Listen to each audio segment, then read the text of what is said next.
শিগগিরই দেশে ফেরার ইঙ্গিত তারেক রহমানের, বললেন সবার স্বার্থে আরও ছাড় দিতে রাজি বিএনপি। ষড়যন্ত্রে পা দিয়ে নির্বাচন ভণ্ডুলের চেষ্টায় কিছু দল, অভিযোগ নেতাদের। অনেকে ময়লা ফালায়, অনেকে পচা জিনিস ফালায়, অনেক দুর্গন্ধ, আপনি এখানে গেলে বুঝতে পারবেন। গুলশান লেক যেন প্রদীপের নিচে অন্ধকার, অট্টালিকার পাশেই ময়লা আবর্জনার ভাগাড়। সিটি কর্পোরেশনের উদাসীনতাকে দুষছে নগরবাসী। দূষণের মাত্রা বাড়লেও বরাদ্দ নেই বাজেটে। এবং এলএনজি খালাসে বিঘ্ন ঘটায় গ্যাস সংকট, সরবরাহ ব্যবস্থায় টান পড়ায় ভোগান্তি কাটেনি এখনো। বিল পরিশোধ করেও গ্রাহকের কাঁধে বাড়তি খরচের বোঝা, নতুন উৎস খুঁজে বের করার পরামর্শ।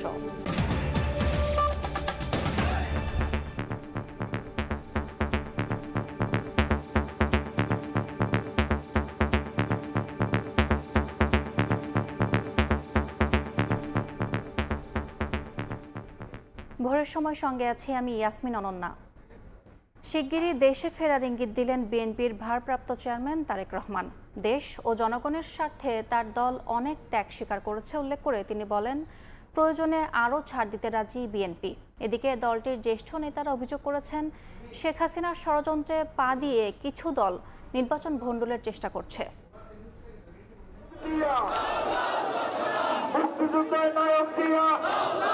দীর্ঘ 23 বছর পর পটুয়াখালী জেলা বিএনপির ত্রিবার্ষিক সম্মেলনকে ঘিরে উচ্ছ্বাসের শেষ নেই তৃণমূলের নেতাকর্মীদের। বৃষ্টি উপেক্ষা করেই খণ্ড খণ্ড মিছিল নিয়ে তারা জড়ো হন শহরের শেরেবাংলা সড়কের ব্যায়ামাগারে।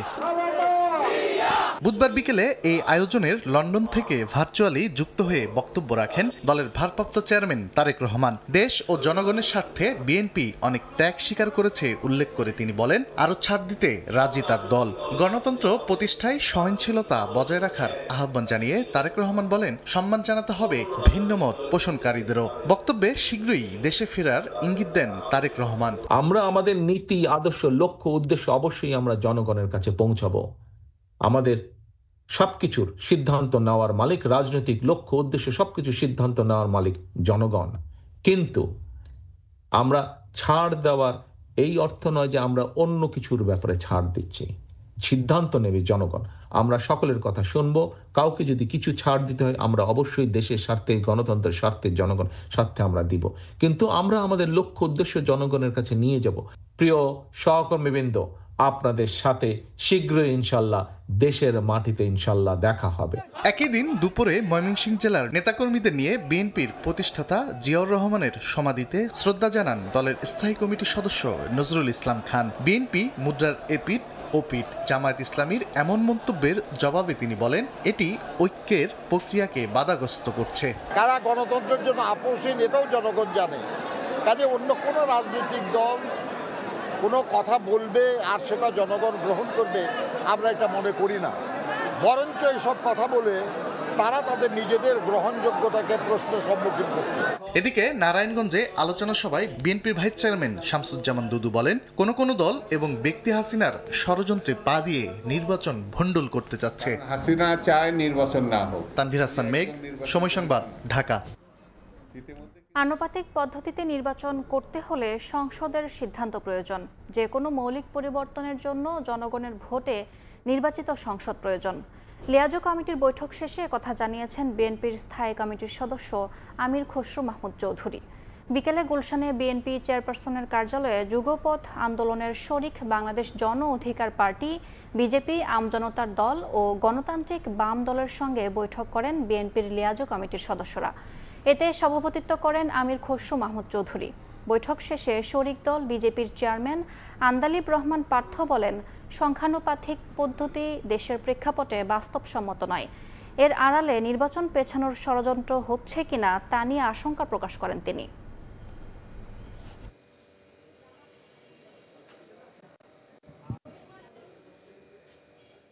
এই ধরনের সিস্টেম কি ইন্ট্রোডিউস করা হচ্ছে, কোনো এর বিরুদ্ধে কোনো ষড়যন্ত্র আছে কিনা, নির্বাচন কি পিছিয়ে যেতে পারে কিনা বা পিছানোর কোনো পায়তারা আছে কিনা, এটা তো খুব স্বাভাবিকভাবে এই জিনিসটা সবার মাথায় আসতে পারে। জনগণের কাছে তাদের আগামী নির্বাচনে সে ম্যান্ডেট নিয়ে সংসদে আসে। শুধু যে কোনো বিষয়ে মৌলিক পরিবর্তন হলে আপনাকে জনগণের কাছে যেতে হবে আগামী নির্বাচনে, সেটা সংসদের মাধ্যমে পাস করতে হবে। এই পর্যায়ে এটা আলোচনার কোনো বিষয় হতে পারে না। জাতীয় নাগরিক পার্টি এনসিপির জুলাই পদযাত্রার গাড়িতে ককটেল বিস্ফোরণের ঘটনা ঘটেছে। এই ঘটনায় বিক্ষোভ মিছিল করেছেন নেতাকর্মীরা। এনসিপির কেন্দ্রীয় যুগ্ম সদস্য সচিব জয়নাল আবেদিন শিশির জানান, কেন্দ্রীয় কার্যালয়ের সামনে ঢাকা মহানগর দক্ষিণের আয়োজনে চলছিল জুলাই চিত্র প্রদর্শনী। বুধবার রাত 11:30টার দিকে প্রদর্শনীর গাড়িতে ককটেল নিক্ষেপ করে দুর্বৃত্তরা। এতে আহত হয় বেশ কয়েকজন। ক্ষতিগ্রস্ত হয় প্রদর্শনীর LED লাইট। প্রতিবাদে রাত 12:30টার দিকে কেন্দ্রীয় কার্যালয়ের সামনে থেকে বিক্ষোভ মিছিল বের করে জাতীয় নাগরিক পার্টি ঢাকা মহানগর দক্ষিণ। দোষীদের চিহ্নিত করে দ্রুত বিচারের দাবি করেন বক্তারা। এর আগে গত 23 জুন একইভাবে এনসিপি কার্যালয়ের সামনে ককটেল নিক্ষেপের ঘটনা ঘটে। সে সময় আহত হয়েছিলেন 4 জন।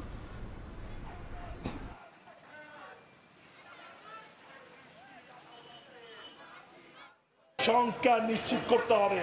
একটা ককটেল হামলা যে পুলিশ ঠেকাইতে পারে না, ওই পুলিশ ভোট বাক্স রক্ষা করবে কিভাবে? একটা ককটেল হামলার সন্ত্রাসী যে পুলিশ ধরতে পারে না, ওই পুলিশ কিভাবে সারা বাংলাদেশ জুড়ে গ্রামে গঞ্জে সকল জায়গায় ভোট কেন্দ্রে পাহারা দিতে পারবে না। এই কারণে পুলিশেরও সংস্কার করতে হবে। জুলাই গণহত্যার দায়ে পুলিশকে বিচারের আওতায় আনতে হবে। তারুণ্যের এই রাজনৈতিক অগ্রযাত্রায় যখন মানুষ একসাথে কাঁধে কাঁধ মিলিয়ে রাজপথে নেমে এসছেন, তখন একটি শ্রেণী গোষ্ঠী খুবই সুপরিকল্পিতভাবে এই তারুণ্য শক্তিকে তাদের মনোবল ভেঙে দিতে এই অপকৌশলের অংশ হিসেবে ককটেল বিস্ফোরণ ঘটাচ্ছে, ককটেল সদৃশ বোমা বিস্ফোরণ ঘটাচ্ছে। কোনো অপশক্তি, কোনো অপতৎপরতা, কোনো ষড়যন্ত্র আমাদেরকে রুখে দিতে পারবে না ইনশাআল্লাহ। প্রশাসনের আশ্বাসে মহাসড়ক অবরোধ কর্মসূচি প্রত্যাহার করেছেন এনসিপি ও বৈষম্য বিরোধী ছাত্র আন্দোলনের নেতাকর্মীরা। বুধবার সন্ধ্যায় অবরোধ তুলে নেয়ায় চট্টগ্রাম কক্সবাজার মহাসড়কে স্বাভাবিক হয় যান চলাচল। এর আগে নেতাকর্মীদের ওপর পুলিশের লাঠিপেটার প্রতিবাদে পটিয়ায় দিনভর বিক্ষোভ হয়। এ ঘটনায় চট্টগ্রামের পটিয়া থানার ওসিকে প্রত্যাহার করা হয়েছে। স্লোগানে উত্তাল রাজপথ, সড়কে অবস্থান নিয়ে বিক্ষোভ। এনসিপি ও বৈষম্য বিরোধী ছাত্র আন্দোলনের নেতাকর্মীদের উপর পুলিশের লাঠিচার্জের প্রতিবাদে চট্টগ্রামের পটিয়া থানার সামনে রাস্তা অবরোধ করে বিক্ষোভ করেন নেতাকর্মী এবং শিক্ষার্থীরা। পরে মিছিল নিয়ে যান চট্টগ্রাম কক্সবাজার মহাসড়কের পটিয়া বাইপাস সড়কে। সেখানে টায়ার জ্বালিয়ে স্লোগান দেন তারা। এতে বন্ধ হয়ে যায় বান্দরবান, কক্সবাজার ও চট্টগ্রামের 6 উপজেলার যান চলাচল। ভোগান্তিতে পড়েন পথচারীরা। তবে সন্ধ্যার পর প্রশাসনের আশ্বাসে 12 ঘন্টার আলটিমেটাম দিয়ে কর্মসূচি প্রত্যাহার করে নিলে স্বাভাবিক হয় যান চলাচল। এসপি সাইফুল ইসলাম শান্তু, তাকে প্রত্যাহার করতে হবে। সেকেন্ড অফিসার আসাদ, এই দুইজনকে স্থায়ী বহিষ্কার করতে হবে। মঙ্গলবার রাতে এক ছাত্রলীগ কর্মীকে পটিয়া থানায় হস্তান্তর করেন এনসিপি ও বৈষম্য বিরোধী ছাত্র আন্দোলনের নেতারা। গ্রেফতার না করায় থানার সামনে আন্দোলন করেন তারা। এ সময় তাদের উপর পুলিশ লাঠিচার্জ করে। শফিকুল আলম, সময় সংবাদ, চট্টগ্রাম। গণ অভ্যুত্থানের বিরুদ্ধে যারা ষড়যন্ত্র করবে তাদের প্রতিহত করার হুঁশিয়ারি দিয়েছেন এনসিপি নেতারা। এছাড়া জাতীয় নাগরিক পার্টির নেতাকর্মীদের সঙ্গে অন্যায় হলে প্রতিরোধের ডাক দেন তারা। গণ অভ্যুত্থান স্মরণে দ্বিতীয় দিনের মতো দেশ গড়তে জুলাই পদযাত্রায় কুড়িগ্রাম ও লালমনিরহাটে পথসভা ও গণসংযোগ করে এনসিপি।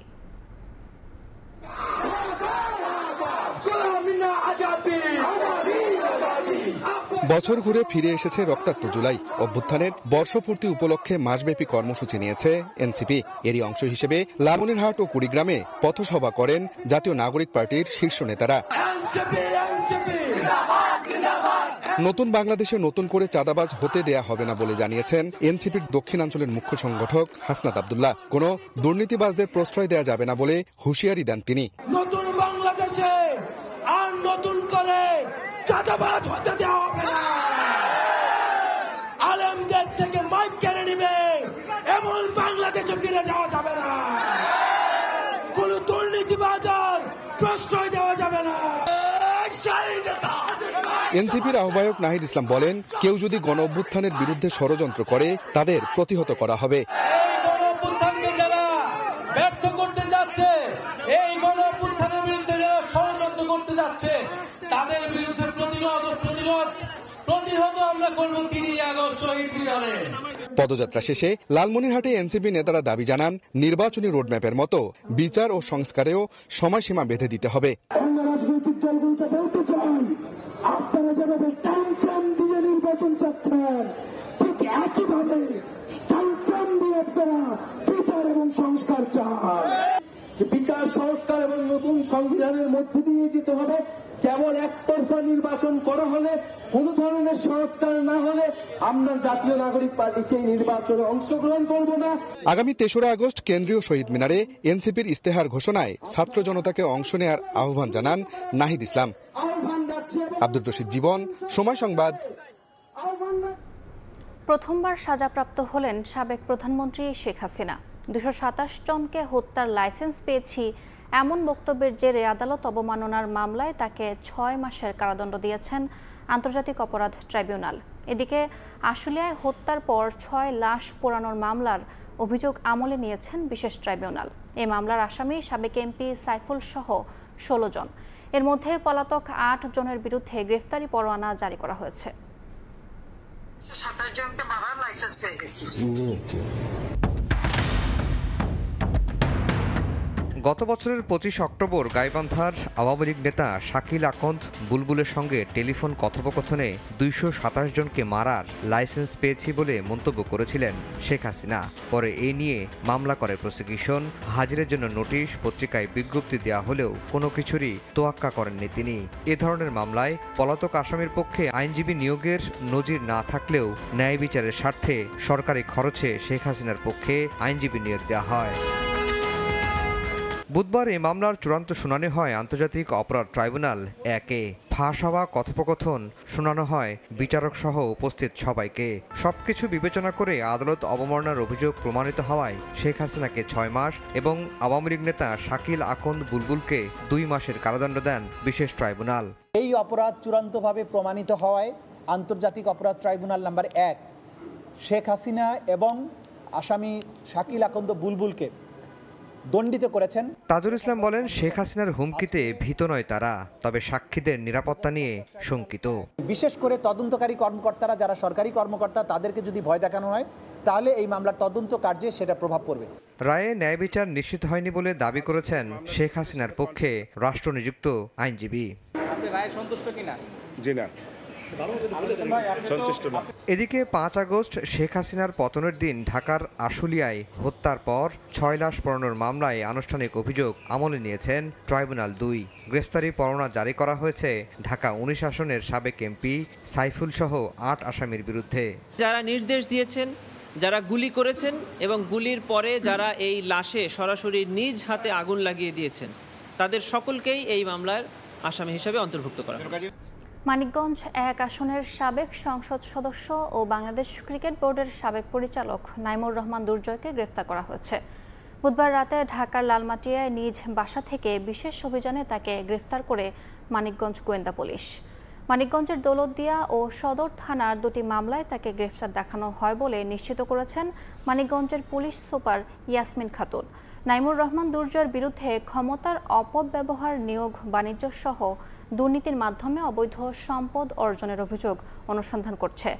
সংস্থাটির আবেদনের পরিপ্রেক্ষিতে গত বছর ২৪ অক্টোবর সাবেক এই সংসদ সদস্য ও তার স্ত্রীর বিদেশ যাত্রায় নিষেধাজ্ঞা দিয়েছিলেন ঢাকার একটি আদালত। এর আগে গত ২১ জানুয়ারি দুর্নীতির অভিযোগে দুর্জয়ের মালিকানাধীন একটি ফ্ল্যাট, জমি ও ৩টি গাড়ি জব্দের নির্দেশ দেন ঢাকার মহানগর সিনিয়র বিশেষ জজ আদালত। একই সঙ্গে তার নামে থাকা ১২টি ব্যাংক হিসাবেও জব্দের আদেশ দেওয়া হয়। সবার ঐক্যমত্যের ভিত্তিতে জুলাইয়ের মাঝামাঝি সময়ে জাতীয় সনদ তৈরি করা সম্ভব হবে বলে আশা প্রকাশ করেছেন ঐক্যমত্য কমিশনের সহসভাপতি অধ্যাপক ডক্টর আলী রিয়াজ। বিকেলে রাজনৈতিক দলগুলোর সঙ্গে বৈঠক শেষে তিনি বলেন, বুধবার উত্থাপিত ৩টি বিষয়ের মধ্যে ২টিতে অংশগ্রহণকারীরা একমত হয়েছেন। শিগগিরই বিএনপির পক্ষ থেকে ঐক্যমতে পৌঁছানো বিষয়গুলো তুলে ধরা হবে বলে জানিয়েছেন দলটির নেতা সালাউদ্দিন আহমদ। ঐক্যমত্য কমিশনের বুধবারের বৈঠকে মূল আলোচ্য বিষয় ছিল তিনটি: সংসদীয় আসনের সীমানা নির্ধারণ, তত্ত্বাবধায়ক সরকার ব্যবস্থা পুনর্বহাল ও রাষ্ট্রপতির ক্ষমা প্রদর্শনের ক্ষমতা। এর মধ্যে সীমানা নির্ধারণ ও তত্ত্বাবধায়ক ইস্যুতে অংশগ্রহণকারী দলগুলো একমত হয়েছে বলে জানান কমিশনের সহসভাপতি। রাজনৈতিক দলগুলোর এই মর্মে সহযোগিতা অব্যাহত থাকলে আমরা জুলাই মাসের মধ্যে একটা জাতীয় সনদ তৈরি করতে পারব। রাজনৈতিক দলের প্রতিনিধিরা জানান তত্ত্বাবধায়ক সরকার পুনর্বহালের বিষয়ে একমতে পৌঁছালেও গঠনের প্রক্রিয়া ও মেয়াদ নিয়ে কিছু ভিন্ন মত দিয়েছেন তারা।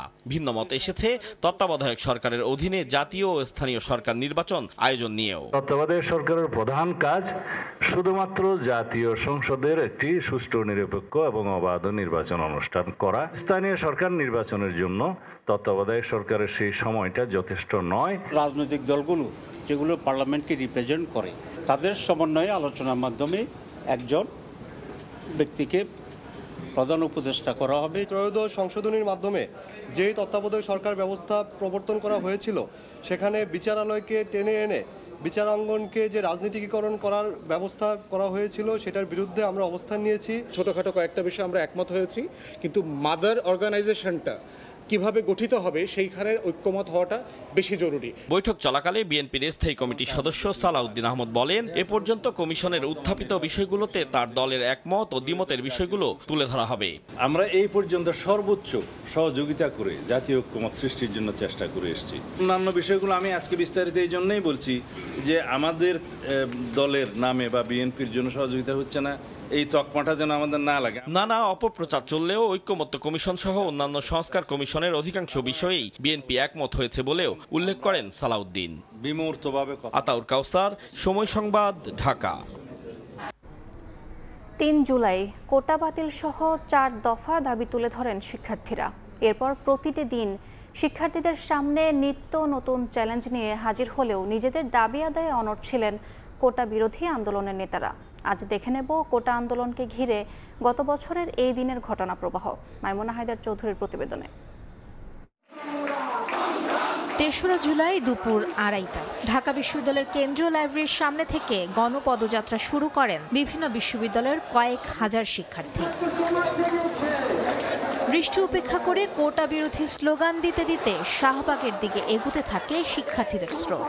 এই দিন সরকারি চাকরিতে মুক্তিযোদ্ধা কোটা বাতিল সহ 4 দফা দাবি জানায় বিক্ষুব্ধ শিক্ষার্থীরা। এক পর্যায়ে আন্দোলনকারীরা অবরোধ করে রাখেন শাহবাগ মোড়।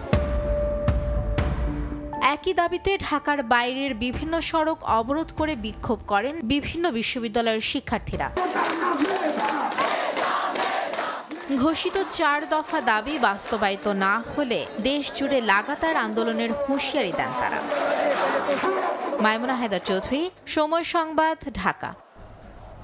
ভোরের সময় আরও থাকছে। বাড়ছে সামষ্টিক অর্থনীতির স্থিতিশীলতা, কমেছে পাচার, বাড়ছে ডলারের মজুদ, বৃদ্ধি পাচ্ছে আমদানি ব্যয়, অর্থনীতিতে চাঞ্চল্য ফিরছে মত ব্যবসায়ীদের। গুলশান লেক এখন ময়লা আবর্জনার ভাগাড়। পুরো লেক বয়ে বেড়াচ্ছে নোংরা আর দূষিত পানি। ওই এলাকার বাসিন্দারা তো বটেই, অফিসকামীদের জীবনও দুর্বিষহ হয়ে উঠেছে এই দূষণের জন্য।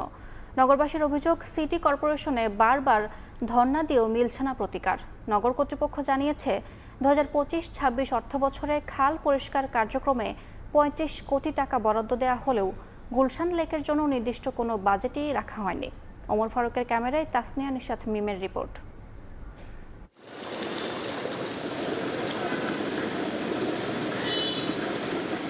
এ যেন প্রদীপের নিচে অন্ধকার, নেই গুলশানের আভিজাত্যের ছিটে ফোটাও। সুউচ্চ অট্টালিকার পাশেই লেকের বেহাল দশা। বাতাসে ভাসছে পচা পানির দুর্গন্ধ। ওয়াকওয়ের পাশ ঘেঁষে উকি দেওয়া ময়লা আবর্জনা এভাবেই চলে যাচ্ছে লেকের পেটে। হাঁটার পথ জুড়েই যেন ময়লার ক্যানভাস। নগরবাসী বলছেন বিকেলের মুক্ত বাতাস, সুস্বাস্থ্যের জন্য হাঁটাহাঁটি কিংবা একটু নির্জনতা, এখন কিছুই মিলছে না গুলশান লেকে। অনেক দুর্গন্ধ, আপনি এখানে গেলে বুঝতে পারবেন। ওই কর্নারে যেতে হলে আপনাকে অবশ্যই নাক বন্ধ করে যেতে হবে। অনেক সময় গন্ধে বমিও আসে, মাছ পচা যায়, তারপরে অনেকে ময়লা ফালায়, অনেকে পচা জিনিস ফালায়, এই জন্য তো বিচ্ছিরি গন্ধ হয়ে যায়। লেকের পচা পানি ও ময়লা আবর্জনায় গুলশান লেক এখন মশার প্রজনন ক্ষেত্র। নেই নিয়মিত ময়লা পরিষ্কারের উদ্যোগ, ড্রেনেজ ব্যবস্থাও নড়বড়ে। নগর ভবনে বারবার ধর্ণা দিয়েও প্রতিকার মিলছে না বলে অভিযোগ নগরবাসীর। পথ দিয়ে যাইতে আসতে যখন দেখি যে এরকম নোংরা পরিবেশ আমাদের জন্য খুবই অস্বস্তিকর। ময়লা আবর্জনের জন্য মাছ থাকে না, পানি যদি ভালো থাকতো মাছ উৎপাদন আরো বেশি হতে। আমরা চাই এগুলা যেন সবাই যেন সতর্ক হোক। এভাবে চলতে থাকলে একদিন লেকের অস্তিত্বই বিলীন হয়ে যাবে বলে মনে করছেন বিশেষজ্ঞরা। বিভিন্ন বাসার সুয়ারেজ কানেকশন ডিরেক্টলি এই লেকের সঙ্গে যুক্ত, যার জন্য পানিটা কখনো পরিষ্কার হচ্ছে না। একমাত্র রাজুক এবং সিটি কর্পোরেশন, ওয়াসা, এই তিনটে মিলে যখন সমন্বয় হবে তখনই দেখবেন লেকের পানি পরিষ্কার হয়ে যাবে। সিটি কর্পোরেশনও সময়ে সময়ে এগুলো পরিষ্কার করা থেকে শুরু করে আর যেন এই ধরনের কাজ না হয় সেটা দেখভাল করা ওনাদের। রাজুকের থেকেই তো এই প্ল্যান্ট সিটিগুলো তৈরি হয়েছে, তো তাদেরও দায়িত্ব আছে যে এই লেকগুলাকে কীভাবে রক্ষণাবেক্ষণ করবে। 2025-26 অর্থ বছরের বাজেটে ঢাকা উত্তর সিটি কর্পোরেশনের খাল পরিষ্কার কার্যক্রমে 35 কোটি টাকা বরাদ্দ দিয়েছে, যদিও গুলশান লেক পরিষ্কারে নির্দিষ্ট কোনো বাজেট রাখা হয়নি। এই ক্রাইসিসগুলো আমরা পাই, ধরেন সকালবেলা 8টার মধ্যে পুরো শহরটাকে আমরা ঝাড়ু দিয়ে পরিষ্কার করি, 12টা বাজার আগেই পুরো শহরের মধ্যে পলিথিন, কাগজ, ময়লা রাস্তার মধ্যে করছে। সুতরাং আমরা আমাদের কাজের সাথে তো আমরা নাগরিকরা যখন এই কাজগুলো নিজেরা একটুখানি ময়লাটা কম করবেন তাহলে ভালো হয়। আবর্জনায় ঢাকা এই জলাশয় শহরের হৃদয়ে যেন বিষ ঠেলে দিচ্ছে। তাই প্রশ্ন উঠেছে, এই শহর কি সত্যি বাসযোগ্য আছে নাকি অভ্যস্ত হয়ে পথ চলা নিত্যদিন?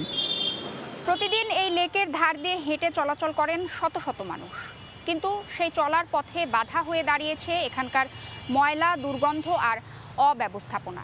শুধু সৌন্দর্য রক্ষার খাতিরেই নয়, বরং পরিবেশ রক্ষার তাগিদেই এখন দরকার নিয়মিত তদারকি আর বাস্তবমুখী পদক্ষেপ। তাসনিয়া নিশাত মিম, সময় সংবাদ, ঢাকা।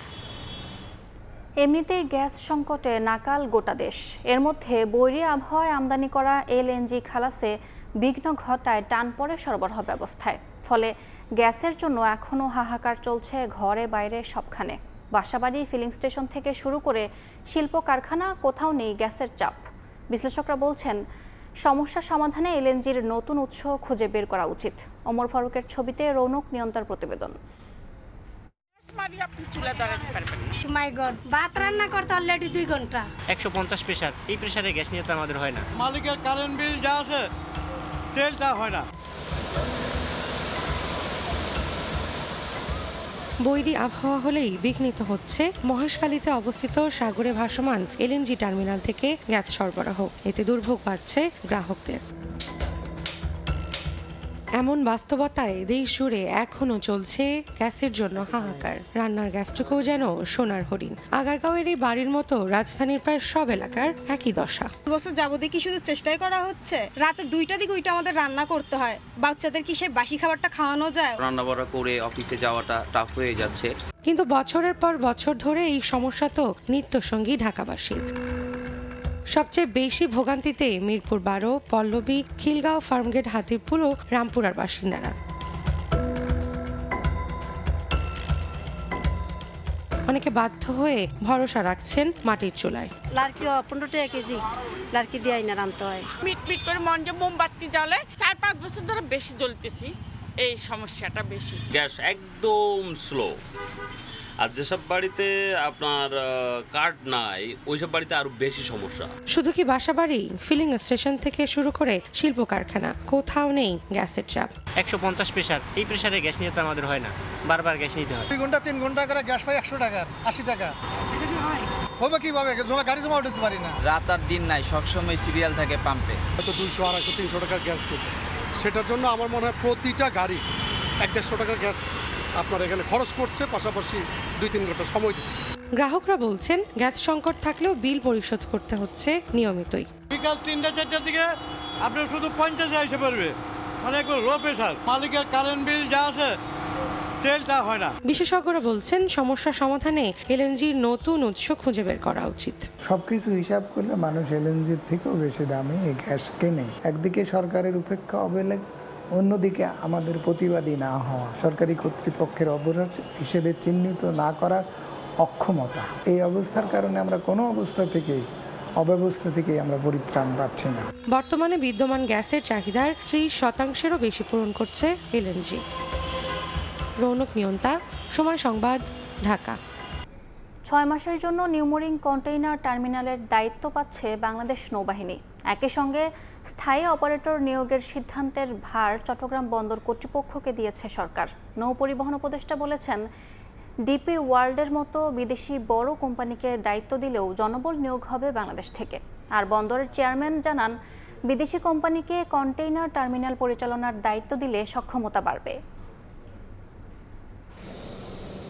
অন্তর্বর্তী সরকার ক্ষমতায় আসার পর থেকেই চট্টগ্রাম বন্দরের নিউমোরিং কন্টেইনার টার্মিনাল বা এনসিটি পরিচালনা নিয়ে চলছে নানামুখী বিতর্ক। বন্দর ব্যবস্থাপনায় বিদেশি কোম্পানি যুক্ত করার বিরুদ্ধে বিভিন্ন রাজনৈতিক দল লং মার্চ কর্মসূচিও পালন করে। দেশি নাকি বিদেশি প্রতিষ্ঠান টার্মিনালটি পরিচালনা করবে, এমন বিতর্কের মধ্যেই শেষ পর্যন্ত নতুন উদ্যোগ নিল সরকার। সকালে সচিবালয়ে এ সংক্রান্ত এক বৈঠক শেষে চট্টগ্রাম বন্দর কর্তৃপক্ষের চেয়ারম্যান বলেন, দুবাই ভিত্তিক প্রতিষ্ঠান ডিপি ওয়ার্ল্ডকে টার্মিনালটি পরিচালনার দায়িত্ব দিলে বন্দরের সক্ষমতা বাড়ার পাশাপাশি নতুন নতুন রুট তৈরি হবে। পোর্টের এক নম্বর হলো এফিসিয়েন্সি বাড়বে, তারা নতুন নতুন রুট তৈরি করতে পারবে। জাহাজের যেমন ভাড়া কমে যাবে, একইভাবে আপনার কন্টেইনারের ভাড়াও কমে যাবে। এদিকে টার্মিনাল পরিচালনায় স্থায়ী অপারেটর নিয়োগে বন্দর কর্তৃপক্ষকে পূর্ণ দায়িত্ব দেওয়া হয়েছে জানিয়ে নৌপরিবহন উপদেষ্টা বলেন, এর আগে আগামী 6 মাসের জন্য এনসিটি পরিচালনায় নৌবাহিনীকে দায়িত্ব দিতে সুপারিশ করেছে সরকার। বর্তমানে বাংলাদেশে পোর্ট পরিচালনার জন্য মোস্ট এক্সপার্ট পিপল। এক প্রশ্নের জবাবে উপদেষ্টা জানান, স্থায়ীভাবে টার্মিনাল পরিচালনায় ডিপি ওয়ার্ল্ডের সঙ্গে আলোচনা অনেক দূরে গিয়েছে। তবে বিদেশি কোম্পানিকে দায়িত্ব দিলেও বিশেষজ্ঞ জনবল নিয়োগ করা হবে বাংলাদেশ থেকেই। এখনো নেগোসিয়েশন চলছে। পরিষ্কার বলেছি যে তোমাদের পার্সোনাল লোক এবং অন্য লোক বল যদি দরকার হয় তাহলে বাংলাদেশ থেকে নিয়ে ট্রেন করব। দেশের ক্ষতি হয় এমন কোনো সিদ্ধান্ত বর্তমান সরকার নেবে না বলেও উল্লেখ করেন নৌ পরিবহন উপদেষ্টা। আমরা কি এখানে দেশ বিক্রি করে দেওয়ার জন্য আসছি? প্রসূন আশিস, সময় সংবাদ, ঢাকা। কুমিল্লার মুরাদনগর ও ভোলায় নির্যাতন ধর্ষণে জড়িতদের দ্রুত আইনের আওতায় আনা হয়েছে বলে জানিয়েছেন স্বরাষ্ট্র উপদেষ্টা জাহাঙ্গীর আলম চৌধুরী। সকালে খামারবাড়ি বিএআরসিতে কৃষি বিষয়ক আলোচনা শেষে সাংবাদিকদের প্রশ্নের জবাবে তিনি কথা বলেন। এ সময় যথাযথ আইনি প্রক্রিয়া মেনেই স্থানীয় সরকার উপদেষ্টা আসিফ মাহমুদ অস্ত্রের লাইসেন্স পেয়েছেন বলে জানান তিনি। তবে ম্যাগাজিন জমা না দিয়ে বিমানবন্দরে নেওয়াটা তার ভুল ছিল বলে মনে করেন স্বরাষ্ট্র উপদেষ্টা।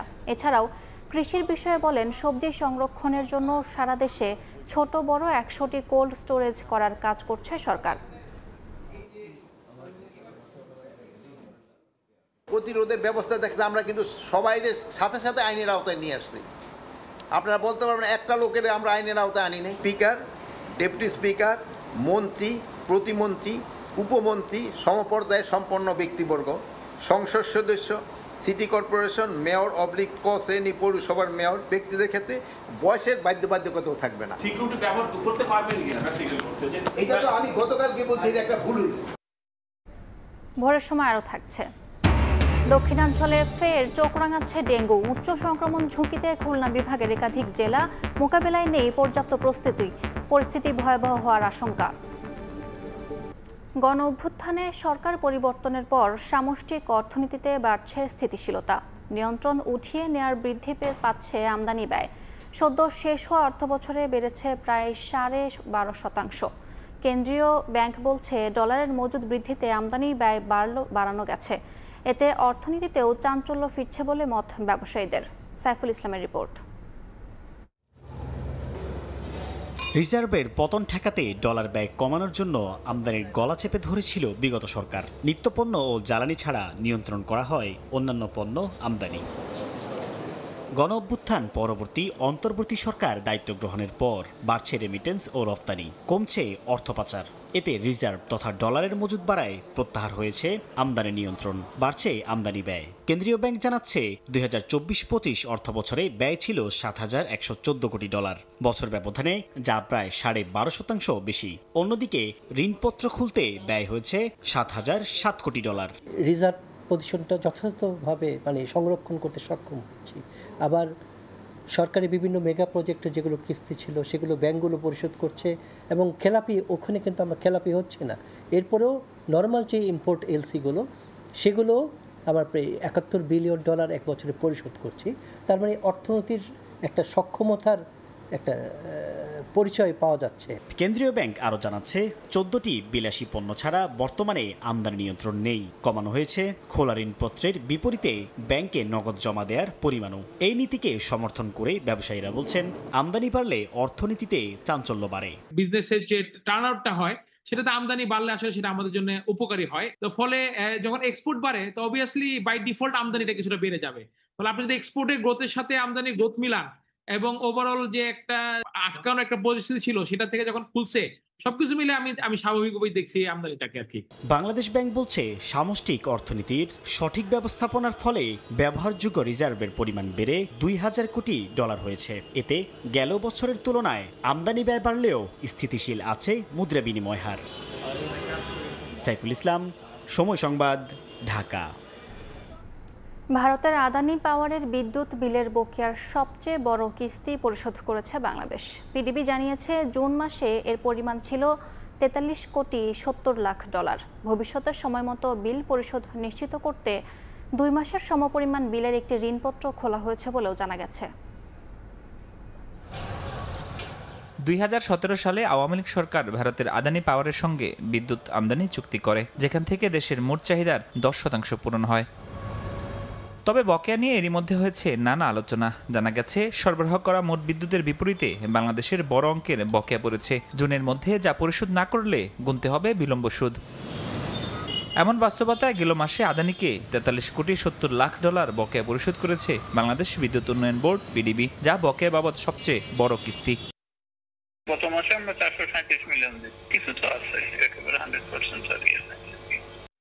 তবে এখনো কত বকেয়া আছে তা নিয়ে স্পষ্ট জবাব দিতে পারছে না পিডিবি। এ বিষয়ে হিসাব নিকাশের কাজ চলমান আছে বলে জানায় সংস্থাটি। আমাদের রিকনসিলিয়েশন স্যার আমরা বলতে পারতেছি না, দুই পক্ষ বসতে হবে, ওরা এক ধরনের বলে আমরা এক ধরনের হিসাব করে দেই। এখানে কিছু ডিসপুটেড ইস্যু আছে, এগুলো না হওয়া পর্যন্ত আমরা বলতে পারবো না এটা কত। জানা গেছে, ভবিষ্যতে সময়মতো বিল পরিশোধ নিশ্চিত করতে 2 মাসের সমপরিমাণ বিল সমমূল্যের একটি ঋণপত্র এবং সব বকেয়ার জন্য সার্বভৌম গ্যারান্টিও দিয়েছে বাংলাদেশ। ফরহাদুর রহমান, সময় সংবাদ, ঢাকা। সদ্য বিদায়ী অর্থবছরে 32,96,000 কন্টেইনার হ্যান্ডলিংয়ের মাধ্যমে রেকর্ড গড়েছে চট্টগ্রাম বন্দর। একই সময়ে কার্গো হ্যান্ডলিং হয়েছে 13 কোটি মেট্রিক টন। তবে লক্ষ্যমাত্রা অর্জন না হলেও 2024-25 অর্থবছরে 75,432 কোটি টাকা রাজস্ব আদায় করেছে চট্টগ্রাম কাস্টম হাউস। শাখাওয়াত টুপুর ক্যামেরায় বিস্তারিত জানাচ্ছেন কমল দে। সদ্য বিদায়ী 2024-25 অর্থ বছরে 32,96,000 কন্টেনার হ্যান্ডেলিংয়ের মাধ্যমে নতুন রেকর্ড করেছে চট্টগ্রাম বন্দর। 2023-24 তুলনায় গত অর্থ বছরে কন্টেনার হ্যান্ডেলিং হয়েছে 1,28,000 বেশি। একই সঙ্গে কার্গো পণ্য হ্যান্ডেলিংও পৌঁছেছে 13 কোটি মেট্রিক টনের ঘরে, যা আগের অর্থ বছর 2023-24 ছিল 12 কোটি 32 লাখ মেট্রিক টন। একই সময়ে পণ্যবাহী জাহাজ বেশি এসেছে 106টি। 24-25 অর্থ বছরে আমরা কন্টেইনার, কার্গো এবং জাহাজ প্রতি ক্ষেত্রে আমাদের প্রবৃদ্ধি রয়েছে। কর্মকর্তা কর্মচারীদের যে সার্বক্ষণিক কাজ করার যে মানসিকতা এবং আমাদের শ্রমিক, বিশেষ করে ইউজার যারা, স্টেক হোল্ডার যারা, সবারই একটা আন্তরিক প্রচেষ্টায় আমরা এই অর্জন করতে পেরেছি। বন্দরের মতো কন্টেইনার হ্যান্ডেলিংয়ে এগিয়ে রয়েছে বেসরকারি 21টি অফডকো। বিদায়ী অর্থ বছরে 14.72% প্রবৃদ্ধি হিসাবে 7,77,000 রপ্তানি এবং 3.71% প্রবৃদ্ধি হিসাবে 2,65,000 আমদানি কন্টেনার হ্যান্ডেলিং হয়েছে। যে বিগত অর্থ বছরের তুলনায় এই অর্থ বছরে যদিও আমরা বিভিন্ন রাজনৈতিক সংকটের মধ্যে দিয়ে গেছি, তারপরও ডলার রিজার্ভ, তারপর ডলারের বিপরীতে টাকা যে ডিভ্যালুয়েশন, এই জিনিসগুলোতে আমরা আরও শক্ত অবস্থানে চলে গিয়েছি এবং আমাদের ব্যবসায়ী মহল ঘুরে দাঁড়িয়েছে। তবে অর্থ বছরের শেষ দিকে শুল্ক কর্মকর্তাদের ধর্মঘটের কারণে বন্দরে বেশ কিছু কন্টেনার আটকা পড়ে। এই অবস্থায় আমদানিকারকরা বলছেন 4 গুণ স্টুডেন্টের মতো জরিমানার কারণে তারা ক্ষতির মুখে পড়ছেন। অন্তত চট্টগ্রাম বন্দরে যে সমস্ত চার্জগুলো আমাদের অতিরিক্ত গুনতে হবে সে বিষয়ে যাতে বন্দর কর্তৃপক্ষ যাতে একটা বিবেচনা করে যে কেন ওই সময়ের জন্য অতিরিক্ত টাকাগুলো আমদানিকারকরা পে করবে। বিদায়ী অর্থ বছরে চট্টগ্রাম কাস্টম হাউসের রাজস্ব আদায়ের লক্ষ্যমাত্রা ছিল ৮০,৪০২ কোটি টাকা, বিপরীতে আদায় হয়েছে ৭৫,৪32 কোটি টাকা। গণ আন্দোলনের মধ্য দিয়ে শুরু হয়েছিল অর্থ বছর, এরপর ভয়ঙ্কর বন্যা, আর অর্থ বছর শেষ হয়েছে রাজস্ব কর্মকর্তাদের কমপ্লিট শাটডাউনের মধ্য দিয়ে। এত কিছু জটিলতার পরও ঘুরে দাঁড়িয়েছে বাংলাদেশের অর্থনীতি। প্রবৃদ্ধি হয়েছে বন্দরে, প্রবৃদ্ধি হয়েছে কাস্টমসে। কমল দে, সময় সংবাদ, চট্টগ্রাম। খুলনা সহ দক্ষিণাঞ্চলে ফের চোখ রাঙাচ্ছে ডেঙ্গু। সম্প্রতি IEDCR এর গবেষণায় উঠে এসেছে বিভাগের একাধিক জেলা রয়েছে ডেঙ্গু সংক্রমণের উচ্চ ঝুঁকিতে। তবে ডেঙ্গু প্রতিরোধে এখন পর্যন্ত কার্যকর মশক নিধন কার্যক্রম নেই। হাসপাতালগুলোর প্রস্তুতিও টিমে তালে। বিশেষজ্ঞরা বলছেন দ্রুত উদ্যোগ না নিলে ভয়াবহ আকার ধারণ করতে পারে ডেঙ্গু পরিস্থিতি। নিয়ামুল হোসেন কোচির ছবিতে আব্দুল্লাহ আল মামুন রুবেলের প্রতিবেদন। খুলনা বিভাগের মধ্যভাগের একটি জেলা ঝিনাইদহ। সম্প্রতি IEDCR ঝিনাইদহ শহরের 270টি বাড়ি ঘুরে 162টিতেই এডিস মশার লার্ভা পেয়েছে। এতে ঘনত্ব মাপার সূচক ব্রুটো ইন্ডেক্স দাঁড়িয়েছে 60%, যা উচ্চ ঝুঁকিপূর্ণ বলছে IEDCR। পাশের জেলা মাগুরাও রয়েছে উচ্চ ঝুঁকিতে। এখানকার ব্রুটো ইন্ডেক্স 55.5 ভাগ। তবে জেলা দুটিতে এখনো নেওয়া হয়নি ডেঙ্গু নিধনে দৃশ্যমান কোনো পদক্ষেপ। হাসপাতালগুলোর প্রস্তুতিও যৎসামান্য। বিকেল হলেই মশার জ্বালায় অতিষ্ঠ, সে যে কি পরিমাণ, মানে খুব আতঙ্কের ভিতরে আছি আমরা। পৌরসভা কর্তৃপক্ষ কোনো মশক নিধনের জন্য কোনো ব্যবস্থা নেয়নি। উচ্চ ঝুঁকি নির্ণয় না হলেও বিভাগের অন্য জেলাগুলোতেও বাড়ছে ডেঙ্গু রোগী। প্রতিদিনই ডেঙ্গুতে আক্রান্ত হয়ে হাসপাতালে ভর্তি হচ্ছেন রোগীরা। গত এক সপ্তাহে বিভাগের 10 জেলায় ডেঙ্গুতে আক্রান্ত হয়ে হাসপাতালে ভর্তি হয়েছেন 117 জন। বর্তমানে বিভিন্ন হাসপাতালে ভর্তি হয়ে চিকিৎসা নিচ্ছেন 57 রোগী। এবার ডেঙ্গু আক্রান্ত রোগীদের মধ্যে নতুন লক্ষণও দেখা গেছে। 3 দিন পরে আর কি খিঁচুনি উঠেছে, উঠলে আমরা ওই জায়গায় অ্যাম্বুলেন্স ফোন করে এনে এই জায়গায় নিয়ে আসি। সে বমি করতেছে, অসুস্থ পড়েছে, সে মানে অতিরিক্ত দুর্বল হয়ে পড়েছে। খাওয়ার সাথে সাথেই বমির সাথে রক্ত উঠছিল, এই জায়গায় আনার পরে বমি বন্ধ হয়েছে। IEDCR বলছে খাওয়ার জন্য সংরক্ষিত বৃষ্টির পানি থেকে সম্প্রতি ভয়াবহ আকারে ডেঙ্গু ছড়িয়েছে বরগুনাতে। একই রকমভাবে খুলনা, বাগেরহাট ও সাতক্ষীরার অন্তত 7 উপজেলার কয়েক লাখ মানুষ বৃষ্টির পানি সংরক্ষণ করেন। এসব নিয়ে IEDCR এর এমন শঙ্কার প্রতিবেদনের পরেও স্বাস্থ্য বিভাগের উদাসীনতা কিংবা মশক নিধন কার্যক্রম জোরদার না করলে ভয়াবহ হতে পারে এ অঞ্চলের ডেঙ্গু পরিস্থিতি, মত বিশেষজ্ঞদের। এবছর ডেঙ্গু রোগীদের ক্ষেত্রে একটি নতুন প্রাদুর্ভাব দেখা দিয়েছে, যেটাকে আমরা বলছি খিঁচুনি এবং বমি ভাব। তো ধারণা করা হচ্ছে যে এটা ডেঙ্গু 1 সেরোটাইপ। এরকম পরিস্থিতিতে আমরা বলছি যে সমন্বিত ডেঙ্গু প্রতিরোধ কার্যক্রম প্রয়োজন। ডেঙ্গু নিয়ন্ত্রণে স্থানীয় প্রশাসন থেকে স্বাস্থ্যসেবায় নির্দেশনা দেওয়া হয়েছে বলছে স্বাস্থ্য অধিদপ্তর। চিকিৎসকদের যথেষ্ট পরিমাণে প্রশিক্ষিত করা হয়েছে। তাদের ডেঙ্গু রোগীর যে ফ্লুইড ম্যানেজমেন্ট কিভাবে করতে হবে, তার প্রোটোকল, সেগুলো সুন্দরভাবে চিকিৎসকরা জানেন। স্বাস্থ্য বিভাগের হিসাব বলছে গত বছর খুলনা বিভাগে 10,000-এরও বেশি রোগী ডেঙ্গুতে আক্রান্ত হয়েছেন, যার মধ্যে প্রাণ হারিয়েছেন 35 জন। আব্দুল্লাহ আল মামুন রুবেল, সময় সংবাদ, খুলনা। যশোরে নতুন করে চোখ রাঙাচ্ছে করোনা ভাইরাসের নতুন ভ্যারিয়েন্ট। ইতিমধ্যে শনাক্ত হচ্ছে 5 জন। এদের মধ্যে 3 জন মারাও গেছেন। করোনা নিয়ে জনমনে আতঙ্ক থাকলেও ভ্রুক্ষেপ নেই স্বাস্থ্য বিভাগের। হাসপাতালে প্রয়োজনীয় পরীক্ষা কিটের মজুতের কথা বলা হলেও গণপরীক্ষার কোনো ব্যবস্থা নেই। স্বাস্থ্য বিভাগের দাবি, সংক্রমণ রোধে হাসপাতাল বা স্বাস্থ্যকেন্দ্রে প্রয়োজনীয় ব্যবস্থা রয়েছে। আবুল কালাম আজাদের ছবি ও জুয়েল মৃধার তথ্য নিয়ে রিপোর্ট।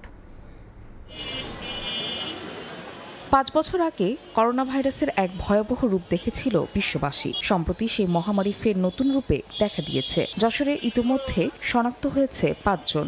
এদের মধ্যে 3 জনই মারা গেছেন। চিকিৎসকরা বলছেন শনাক্ত হওয়ার পরপরই দ্রুত শারীরিক অবস্থার অবনতি হচ্ছে এবং মৃত্যুর কোলে ঢলে পড়ছেন রোগীরা। হাসপাতালে করোনা পরীক্ষার ব্যবস্থা করা জরুরি, অথচ জেলার হাসপাতালগুলোতে নেই প্রয়োজনীয় গণপরীক্ষা ব্যবস্থা, নেই সচেতনতামূলক কার্যক্রম। টিকিট কাউন্টার থেকে বলতেছে সবাই মাস্ক মাস্ক নিয়ে যান, ডাক্তারের কাছে মাস্ক পরে যাবেন। করোনা পরীক্ষার জন্য কোনো বুথের ব্যবস্থা নাই। করোনা টেস্টের যে বিষয়টা ছিল সেটার জন্য আবার পুনরায় চালু করা হয়। আমরা যখন করোনা পজিটিভ পাই তার 7 থেকে 8 ঘন্টার মধ্যেই আমরা পরিপূর্ণ চিকিৎসা শুরু করার আগেই রোগীর শারীরিক অবস্থা খারাপ হয়ে যায়, আমরা এটাকে আর বাঁচাতে পারি নাই। স্বাস্থ্য বিভাগের দাবি, সংক্রমণ রোধে হাসপাতাল বা স্বাস্থ্য কেন্দ্রে প্রয়োজনীয় ব্যবস্থা রয়েছে। 2000-এর কিট আমরা ঢাকা থেকে এনেছিলাম, কিন্তু আমাদের পলিসি যে আমরা সবার পরীক্ষা করব না, আইসিইউতে রাখছি, আমরা করোনা সন্দেহ হচ্ছে এরকম রোগীকে আমরা ডায়াগনোসিস করছি। বাংলাদেশের বর্তমান চিত্র সেটা নিয়ে মানে প্যানিক সৃষ্টি করা বা ভীতিকর পরিস্থিতি সৃষ্টি এই ধরনের কোনো কিছু ঘটে নেই। তবে আমাদের সারা বাংলাদেশের সব জায়গায় কম বেশি প্রস্তুত আছে। চিকিৎসক সহ জনবল সংকটে বাগেরহাট সদর হাসপাতালে ব্যাহত চিকিৎসা কার্যক্রম। 58 জন চিকিৎসকের মধ্যে 32টি পদই খালি। হাসপাতাল কর্তৃপক্ষ বলছে, বিষয়টি নিয়ে একাধিকবার স্বাস্থ্য অধিদপ্তরে চিঠি দেওয়া হয়েছে। আলী আকবর টুটুলের তথ্য ও আমিনুল ইসলামের ছবিতে রিপোর্ট। দীর্ঘ লাইনে দাঁড়িয়ে টিকিট কাটা, এরপর আবারও অপেক্ষা চিকিৎসা সেবা পাওয়ার। দুর্ভোগের যেন শেষ নেই বাগেরহাট 250 শয্যা জেলা সদর হাসপাতালে। 1970 সালে 50 শয্যা নিয়ে যাত্রা শুরু হাসপাতালটির। 1997 সালে 100 শয্যায় উন্নীত হয়ে রূপ নেয় আধুনিক সদর হাসপাতালে। এরপর 2022 সালে 250 শয্যা বাগেরহাট সদর হাসপাতালে উন্নীত হয়। কিন্তু পুরনো জনবল দিয়ে চলছে হাসপাতালের কার্যক্রম। 58 জন চিকিৎসকের মধ্যে 32টি পদ শূন্য। এছাড়া হার্ট, সার্জারি, গাইনি, চক্ষু ও মেডিকেল সহ কনসালটেন্টের 10টি পদে জনবল না থাকায় চিকিৎসার জন্য রোগীদের যেতে হচ্ছে বিভিন্ন চিকিৎসা কেন্দ্রে। ঘন্টার পর ঘন্টা আমাদেরকে এখানে ওয়েটিংয়ে থাকতে হয়। এটি আমাদের বাচ্চাদের নিয়ে বেশি সমস্যার কারণ। এটা ওষুধ ঠিকমতো পাই না, ওষুধ বলে যেগুলো কিনে নিয়েন। গত সপ্তাহে অপারেশন করার কথা ছিল, কিন্তু বড় ডাক্তার না আসার জন্য অপারেশনটা হয়নি। চোখের ডাক্তার না থাকার কারণে দীর্ঘদিন ধরে বিভিন্ন প্রাইভেট ক্লিনিকে যেতে হয়। লোকবলের তুলনায় রোগীর সংখ্যা বেশি হওয়ায় হিমশিম অবস্থা নার্স ও চিকিৎসকদের। যে হারে রোগী ভর্তি হয়, আমাদের সিট সংখ্যা তো কম, জনবল কম, ডাক্তার কম, সব মিলে আমাদের সেবা দিতে খুবই হিমশিম খেতে হচ্ছে। বিপুল সংখ্যক রোগীকে আমরা এই স্বল্প সংখ্যক চিকিৎসা দিতে যাই আসলে রোগীদের সন্তুষ্টি অর্জন করতে ব্যর্থ হচ্ছি। চিকিৎসক সংকটের কথা স্বীকার করে হাসপাতালে তত্ত্বাবধায়ক জানান, বিষয়টি নিয়ে একাধিকবার স্বাস্থ্য অধিদপ্তরে চিঠি দেয়া হয়েছে। আশা রাখি এই জনবল এবং বাজেট যদি বৃদ্ধি হয়, মানুষের কাঙ্ক্ষিত সেবা মানুষ পাবে। 250 শয্যার বাগেরহাট সদর হাসপাতালের বহির্বিভাগে প্রতিদিন 1500 থেকে 1600 রোগীর চিকিৎসা সেবা দেয়া হয়। সময় সংবাদ, বাগেরহাট। 4 মাস ধরে বন্ধ খুলনা প্রকৌশল ও প্রযুক্তি বিশ্ববিদ্যালয়ের একাডেমিক কার্যক্রম। 2 মাস ধরে উপাচার্যও নেই বিশ্ববিদ্যালয়টিতে। এতে প্রশাসনিক কার্যক্রমে অচলাবস্থার সৃষ্টি হয়েছে। ফলে ইতিমধ্যে সেশন জটে পড়েছেন শিক্ষার্থীরা। নিয়ামুল হোসেন কোচির ছবিতে তানজিম আহমেদের রিপোর্ট। 4 মাসের বেশি সময় ধরে এভাবেই তালা ঝুলছে কক্ষে কক্ষে। ক্যাম্পাসে শুনশান নীরবতা, নেই প্রাণ চাঞ্চল্য। চলতি বছরের 18 ফেব্রুয়ারি খুলনা প্রকৌশল ও প্রযুক্তি বিশ্ববিদ্যালয়ে সংঘর্ষের ঘটনায় আহত হন শতাধিক। এরপর থেকে শিক্ষার্থীদের অনশন, উপাচার্যের পদত্যাগ, শিক্ষকদের কর্মবিরতি সহ একের পর এক ঘটনায় সংবাদের শিরোনাম হয়েছে শিক্ষা প্রতিষ্ঠানটি। শিক্ষার্থীদের আন্দোলনের মুখে গত 25 এপ্রিল কুয়েটের উপাচার্য অধ্যাপক ডক্টর মোহাম্মদ মাসুদ এবং উপ উপাচার্য অধ্যাপক ডক্টর শেখ শরীফুল আলমকে অব্যাহতি দেয় শিক্ষা মন্ত্রণালয়। পরে 1 মে চুয়েটের অধ্যাপক মোহাম্মদ হজরত আলীকে ভারপ্রাপ্ত উপাচার্যের দায়িত্ব দিলেও সমাধান হয়নি কোনো। নানামুখী চাপে 22 মে পদত্যাগ করেন তিনিও। এরপর থেকে কার্যত অভিভাবক শূন্য এ ক্যাম্পাস। এর আগে সিন্ডিকেট সভার সিদ্ধান্ত অনুযায়ী 4 মে একাডেমিক কার্যক্রম শুরুর কথা থাকলেও শিক্ষক লাঞ্ছনার বিচার না হয় শ্রেণীকক্ষে ফেরেননি কোনো শিক্ষক। দীর্ঘ সময় ধরে এমন অচলাবস্থায় সেশন জটে শিক্ষার্থীরা। সবাই একটা ধাঁধার মধ্যে আছে যে কখন খুলবে, কবে খুলবে, এই নিয়ে কি সবাই সন্দিহান। পরীক্ষা হওয়ার কথা ছিল ফেব্রুয়ারি মাসে, সেটা আসলে পিছাতে এখন কবে হবে সেটা আমরা জানি না। মাত্র 3টা পরীক্ষা, কোনো ডিপার্টমেন্টে 2টা পরীক্ষার জন্য আমরা আটকে আছি। শিক্ষক এবং ছাত্র সবাই নিজেদের মধ্যেকার দূরত্বটা মিটে অল্প কিছুদিনের মধ্যে যদি শেষ হয়ে যায়, তাহলে আমরা আমাদের ক্যারিয়ারটাও শুরু করতে পারবো। অন্যদিকে 2 মাস ধরে 1200 শিক্ষক, কর্মকর্তা, কর্মচারীর বেতন ভাতা বন্ধ। 2টা মাস ইতিমধ্যে অতিবাহিত হয়ে গেল, আমাদের বেতন বোনাস সব বন্ধ। খুবই কষ্টের ভিতরে আছি। তারপরেও প্রতিষ্ঠানের সুবিধার জন্য আমরা চাই যাতে আমাদের একটা সমাধান হয়। তবে বিশ্ববিদ্যালয়ের শৃঙ্খলা ফেরাতে শিক্ষক সমিতি অনড় তাদের অবস্থানে। যোগ্য উপাচার্য নিয়োগের মাধ্যমে সমস্যা সমাধানের দাবি তাদের। যোগ্য ভাইস চ্যান্সেলর দরকার, যিনি ছাত্রদের কাছে আস্থাভাজন হবেন, শিক্ষকদের কাছে আস্থাভাজন হবেন, সমাজের কাছে আস্থাভাজন হবেন, যিনি যে আস্থা নিয়ে এই যে স্থানীয় বা যে পলিটিক্যাল বা সংকট যেটা যে সিচুয়েশন চলছে, এগুলো সবগুলোই যিনি অ্যাড্রেস করতে পারবেন। খুলনা প্রকৌশল ও প্রযুক্তি বিশ্ববিদ্যালয়ে 4টি অনুষদের 20টি বিভাগে শিক্ষার্থীর সংখ্যা প্রায় 7,500। তানজিম আহমেদ, সময় সংবাদ, খুলনা। নড়াইলে বিষক্রিয়ায় আক্রান্ত 12 শিক্ষার্থীকে হাসপাতালে ভর্তি করা হয়েছে। শিক্ষকরা জানান, বুধবার নড়াইল সদর উপজেলার চাকই সরকারি প্রাথমিক বিদ্যালয়ের শিক্ষার্থীরা ক্লাস করছিল। দুপুর 2:30টার দিকে বিদ্যালয়ের পাশের মাঠে ঘাস মারার বিষ স্প্রে করেন কৃষকরা। এ সময় তৃতীয় থেকে পঞ্চম শ্রেণীর একে 18 জন শিক্ষার্থী অসুস্থ হয়ে পড়ে। শিক্ষকরা তাদের যশোরের অভয়নগর উপজেলা স্বাস্থ্য কমপ্লেক্সে ভর্তি করে। আক্রান্তদের মধ্যে 6 শিক্ষার্থীকে প্রাথমিক চিকিৎসা দেওয়া হয় এবং 12 জনকে হাসপাতালে ভর্তি করা হয়।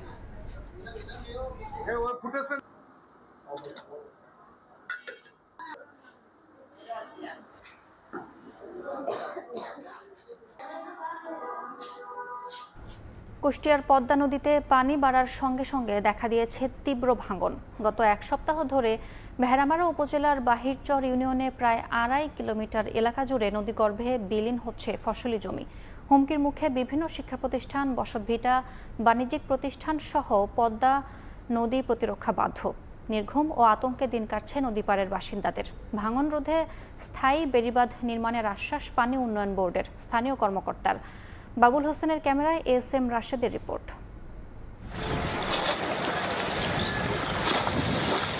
রুদ্ররূপে পদ্মা গ্রাস করছে জনপদ থেকে ফসলি জমি, বসতভিটা, সড়ক ও গাছপালা। কুষ্টিয়া ভেড়ামারা উপজেলার বাহিরচর ইউনিয়নের মুন্সিপাড়া, 12 মাইল, টিকটিকিপাড়া ও মোস্তেমপুর সহ আশপাশের এলাকায় ব্যাপক ভাঙন দেখা দিয়েছে। ভাঙনের হুমকিতে রয়েছে শিক্ষা প্রতিষ্ঠান, বসতভিটা, বিভিন্ন বাণিজ্যিক প্রতিষ্ঠান সহ পদ্মা নদীর প্রতিরক্ষা বেড়িবাঁধ। নির্ঘুম ও আতঙ্ক দিন কাটছে নদীপাড়ের বাসিন্দাদের। এই বসত বাড়ির ভিটাটুকু আমার যদি ভেঙে যায়, আমাদের আর কোনো জায়গায় যাবার জায়গা নাই। আমরা তো বড় আতঙ্কে আছি। সরকারের কাছে বিনত অনুরোধ জানাচ্ছি, তাড়াতাড়ি যাতে জিও ব্যাগ ফেলে ভাঙনটা রক্ষা করে। পদ্মার ভাঙন রোধে স্থায়ী বেড়িবাঁধ নির্মাণের আশ্বাস পানি উন্নয়ন বোর্ডের স্থানীয় কর্মকর্তার। চেষ্টা করছি দ্রুতই, যেটা খুব ভার্নারেবল লোকেশন, সেখানে কাজ শুরু করার জন্য আমরা আমার উদ্বোধন কর্তৃপক্ষ অভিহিত করব, তারপরে আমরা কাজ শুরু করব। কুষ্টিয়া পানি উন্নয়ন বোর্ডের তথ্য মতে পদ্মার কুষ্টিয়া অংশে 2.5 কিলোমিটার এলাকা ভাঙনের কবলে পড়েছে। এস.এম. রাশেদ, সময় সংবাদ, কুষ্টিয়া। রাস্তা সংস্কারের পর খনন করা হয় পাশের খাল। এরপর থেকে প্রতিদিন জোয়ার ভাটার পানির চাপে ভাঙতে থাকে সড়কটি। বর্তমানে বিলীনের পথে সাতক্ষীরা সদর উপজেলার বাগমারি রোড। সিএস ম্যাপ দেখে খাল পুনঃখননের পাশাপাশি টেকসই বাঁধ নির্মাণের দাবি নাগরিক সমাজের। খাল খনন ও সড়ক সংস্কারের কাজের মধ্যে কোনো সমন্বয় ছিল না বলে জানায় সংশ্লিষ্ট বিভাগ।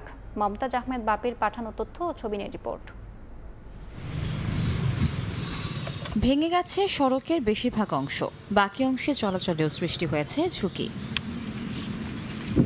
সাতক্ষীরা সদর উপজেলার বাগমারি রোড সংস্কার কাজ শেষ হয় 2023 সালে। পরের বছর সড়কটির পাশে কলকাতা খালের খনন কাজও শেষ হয়। তবে এরপর থেকে প্রতিদিন জোয়ার ভাটার পানির চাপে ভাঙতে থাকে সড়কটি।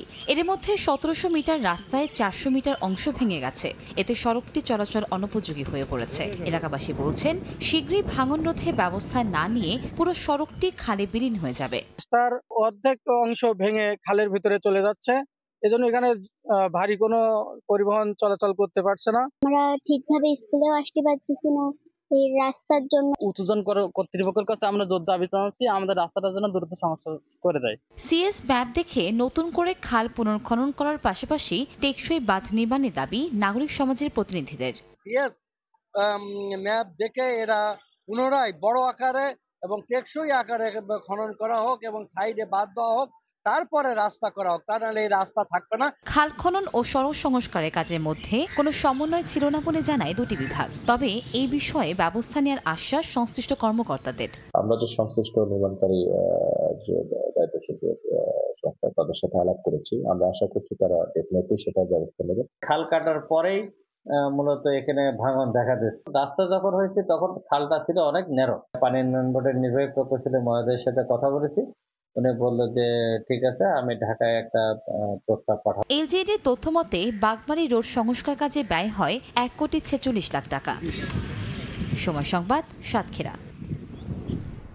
ভোরের সময় এই ছিল আমার কাছে। পরবর্তী সংবাদগুলো জানাতে সঙ্গে থাকবেন কাজল আব্দুল্লাহ। ধন্যবাদ অনন্যা। দেশের সর্ববৃহৎ ড্রাগন ফলের হাট ঝিনাইদহের গৌরীনাথপুর। ড্রাগনের রাজধানী হিসেবে পরিচিত এই বাজারে দিনে প্রায় কোটি টাকার কেনাবেচা হয়। জেলার চাহিদা মিটিয়ে ফল পাঠানো হচ্ছে ঢাকা সহ দেশের বিভিন্ন স্থানে। হাতের নাগালে বাজার পেয়ে সন্তুষ্ট কৃষক। নিরাপদ ফল উৎপাদন ও বাজারজাতে তদারকি করছে কৃষি বিভাগ। ঝিনাইদহ থেকে লোটাস রহমান সোহাগের রিপোর্ট। ঝিনাইদহের মহেশপুর উপজেলার গৌরীনাথপুর বাজার ড্রাগন ফলের রাজধানী হিসেবে খ্যাত এই বাজারে দূর দূরান্ত থেকে আসেন ক্রেতারা। সকাল থেকেই শুরু হয় বেচাকেনা, চলে বিকাল পর্যন্ত। বাহারি রঙের চোখ জুড়ানো সুস্বাদু ড্রাগন ফল সাজানো আছে থরে থরে। ব্যবসায়ীরা জানায়, মৌসুমের এই সময় প্রতিদিনই বাজারে ৭৮টি আড়তে প্রায় কোটি টাকার ড্রাগন ফল জেলার চাহিদা মিটিয়ে পাঠানো হচ্ছে দেশের বিভিন্ন প্রান্তে। উৎপাদিত ফসল বিক্রির জন্য নিজ জেলায় বড় বাজার থাকা এবং ন্যায্য মূল্য পাওয়ায় খুশি কৃষকরা। এখানে খুব সহজে ফল ক্ষেতের থেকে উত্তোলন করে নিয়ে এসে বাজারে দিতে পারছে। বাইরের থেকে পাঠিয়ে আসে এবং নগদ টাকায় পাই। সুলভ মূল্যে এখানে বিক্রি করে আপনার নগদ টাকাই পেয়ে যেতেছে প্রতিদিন। খুব ভালো দামে বেশি আর মালের টাকাটা ওরা সবসময় নগদে পেয়ে যায়। নগদ টাকায় মালটা কিনে মনে করেন চাষিও সুবিধা পায় অনেক, আমাদের এখান থেকে অনেক সুবিধাপূর্ণভাবে আমরা কিনতে পারি। কৃষক যেন ভালো মূল্যে মাল বিক্রি করে যেতে পারে, এই জিনিসটা আমরা সবসময় খেয়াল করি আর কি। নিরাপদ ড্রাগন ফল উৎপাদন নিয়ে আছে নানামুখী আলোচনা সমালোচনা। কৃষি বিভাগ বলছে এই বিষয়ে তারা নজর রাখছেন, পাশাপাশি বাজার ব্যবস্থাপনাতেও কাজ করছেন তারা। এই জেলায় নিরাপদ ড্রাগন ফল উৎপাদনের জন্য কৃষক পর্যায়ে আমরা উদ্বুদ্ধকরণ করছি যেন তারা ক্ষতিকর কোনো অপদ্রব্য বা হরমোন প্রয়োগ না করেন। এই ব্যাপারে আমাদের কার্যক্রম অব্যাহত আছে এবং সেই সাথে বাজার উন্নয়নের জন্য আমরা সংশ্লিষ্ট বিভাগের সাথে যোগাযোগ রক্ষা করে চলেছি। গৌরীনাথপুরের এই বাজারে ঝিনাইদহের 3টি উপজেলা ছাড়াও পার্শ্ববর্তী চুয়াডাঙ্গা ও যশোর জেলার কৃষকরাও তাদের উৎপাদিত ড্রাগন ফল বিক্রি করতে নিয়ে আসেন। লোটাস রহমান সোহাগ, সময় সংবাদ, ঝিনাইদহ। সুন্দরবনে বেপরোয়া হয়ে উঠেছে হরিণ শিকারীরা। অপরাধ বন্ধ করতে বিশেষ অভিযান পরিচালনা করছে বন বিভাগ। এর মধ্যে উদ্ধার হয়েছে বিপুল পরিমাণ ফাঁদ, হরিণের মাংস সহ শিকারের কাজে ব্যবহৃত সামগ্রী। শিকারীদের তালিকা তৈরি করে গোয়েন্দা নজরদারি বাড়িয়েছে কর্তৃপক্ষ। তবে বন আইনের যুগোপযোগী সংস্কার করে প্রয়োগের দাবি পরিবেশবাদীদের। আলী আকবর টুটুলের পাঠানো তথ্য ও আমিনুল ইসলামের ছবি নিয়ে রিপোর্ট। পূর্ব সুন্দরবন বিভাগের বনের গহীনে প্রায় ফাঁদ পেতে হরিণ শিকার করে আসছে একটি চক্র। জেলে ছদ্মবেশে বনে প্রবেশ করে মালা ফাঁদ, হাঁটা ফাঁদ ও ছিটকা ফাঁদ পেতে রেখে আসে তারা। এলাকাবাসী বলছেন, সুন্দরবন সংলগ্ন সাতক্ষীরা ও খুলনার কয়রা এলাকার চিহ্নিত চোরা শিকারীরা এ কাজের সঙ্গে যুক্ত। মূল অপরাধীদের আটক করলে হরিণ শিকার কমবে বলে মনে করেন তারা। হরিণ শিকারীদের ধরার জন্য আমরা বিভিন্ন জায়গায় পায়ে হেঁটে আমরা বনের ভিতরে তল্লাশি করি। লাইলনের রশি দিয়ে ওরা ফাঁদ তৈরি করে।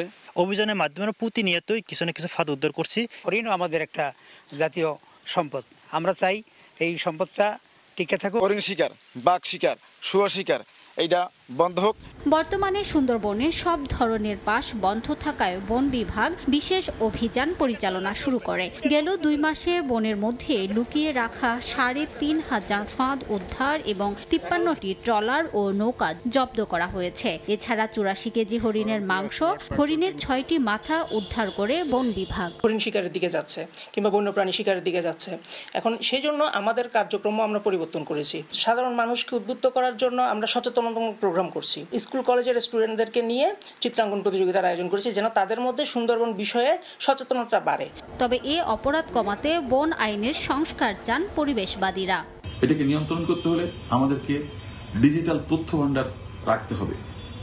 কোন শিকারী যদি একবার ধরা পড়ে তাকে সুন্দরবনের কোনো রকমের পাশ দেওয়া যাবে না এবং সেজন্য ঢুকতে না পারে, তার পরিবারে কেউ ঢুকতে না পারে সেই ব্যবস্থা করতে হবে। হরিণ শিকার রোধে শিকারীদের তালিকা তৈরি করে গোয়েন্দা নজরদারি বাড়ানো হয়েছে জানান সংশ্লিষ্ট কর্মকর্তা। অনেক গোয়েন্দা সংস্থার তথ্য নিয়ে আমরা কিন্তু ১৫০ জনের তালিকা করেছি যারা পেশাদার হরিণ শিকারী। এই ঈদে আমাদের বনকর্মীরা আমরা কিন্তু 6 ছুটি স্যাক্রিফাইস করেছি, সবাই কিন্তু ছিল জঙ্গলে। বন বিভাগের তথ্য মতে গত 2 মাসে সুন্দরবনের চাঁদপাই ও শরণখোলা রেঞ্জের বিভিন্ন এলাকায় ৮৬টি অভিযানে ৩৪ জনকে আটক ও ৫৪টি মামলা করা হয়েছে। সময় সংবাদ, বাগেরহাট। মোংলা সমুদ্র বন্দর জেটিতে একসঙ্গে 4টি পণ্য বোঝাই জাহাজ বন্দর জেটিতে নোঙর করেছে। বন্দর কর্তৃপক্ষ জানায় 1 জুলাই রাতে বন্দরে আসা 4টি জাহাজে রয়েছে পাওয়ার গ্রিড অফ কোম্পানি ও রূপপুর প্রজেক্টের মেশিনারি পণ্য, কয়লা, চিটাগুড়, চাল, সার, ক্লিংকার, এলপিজি, পাথর এবং সিমেন্ট তৈরির কাঁচামাল সহ বিভিন্ন পণ্য। এছাড়া বন্দর চ্যানেলের হারবাড়িয়ায় 7টি, বেসক্রিক এলাকায় 2টি, এলপিজি জেটিতে 1টি সহ পণ্য বোঝায় মোট 14টি বিদেশি জাহাজ অবস্থান করছে এই জেটিতে।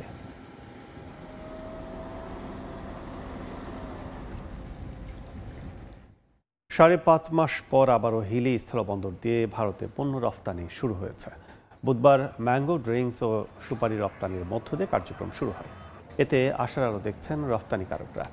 কাস্টমস কর্তৃপক্ষ জানায় দীর্ঘদিন পর আবারও হিলি স্থলবন্দর দিয়ে ভারতে পণ্য রফতানির এর মধ্যে দিয়ে অর্থনৈতিক চাকা সচল হবে।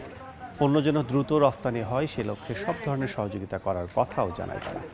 এর আগে সবশেষ 16 জানুয়ারি 120 ton rice bran crude oil রফতানি হয়েছিল।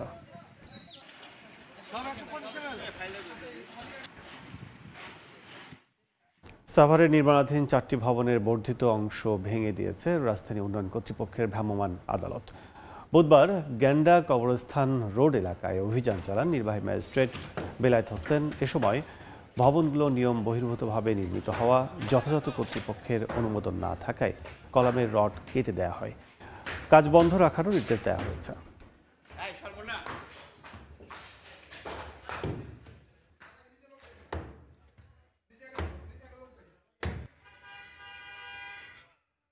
বগুড়ায় ভুয়া ডিগ্রি ব্যবহার প্রতারণার অভিযোগে একটি ডায়াগনস্টিক সেন্টারকে 3,65,000 টাকা জরিমানা করা হয়েছে।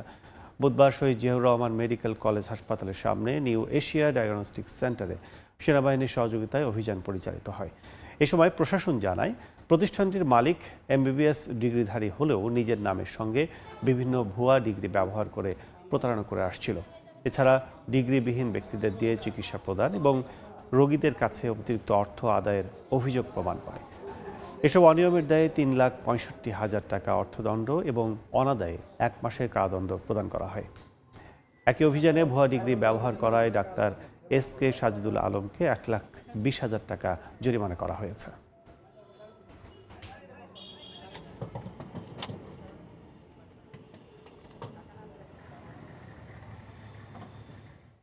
মাদারীপুরের শিক্ষক নিয়োগে অনিয়মের অভিযোগে একটি মাধ্যমিক বিদ্যালয়ে অভিযান চালিয়েছে দুদক।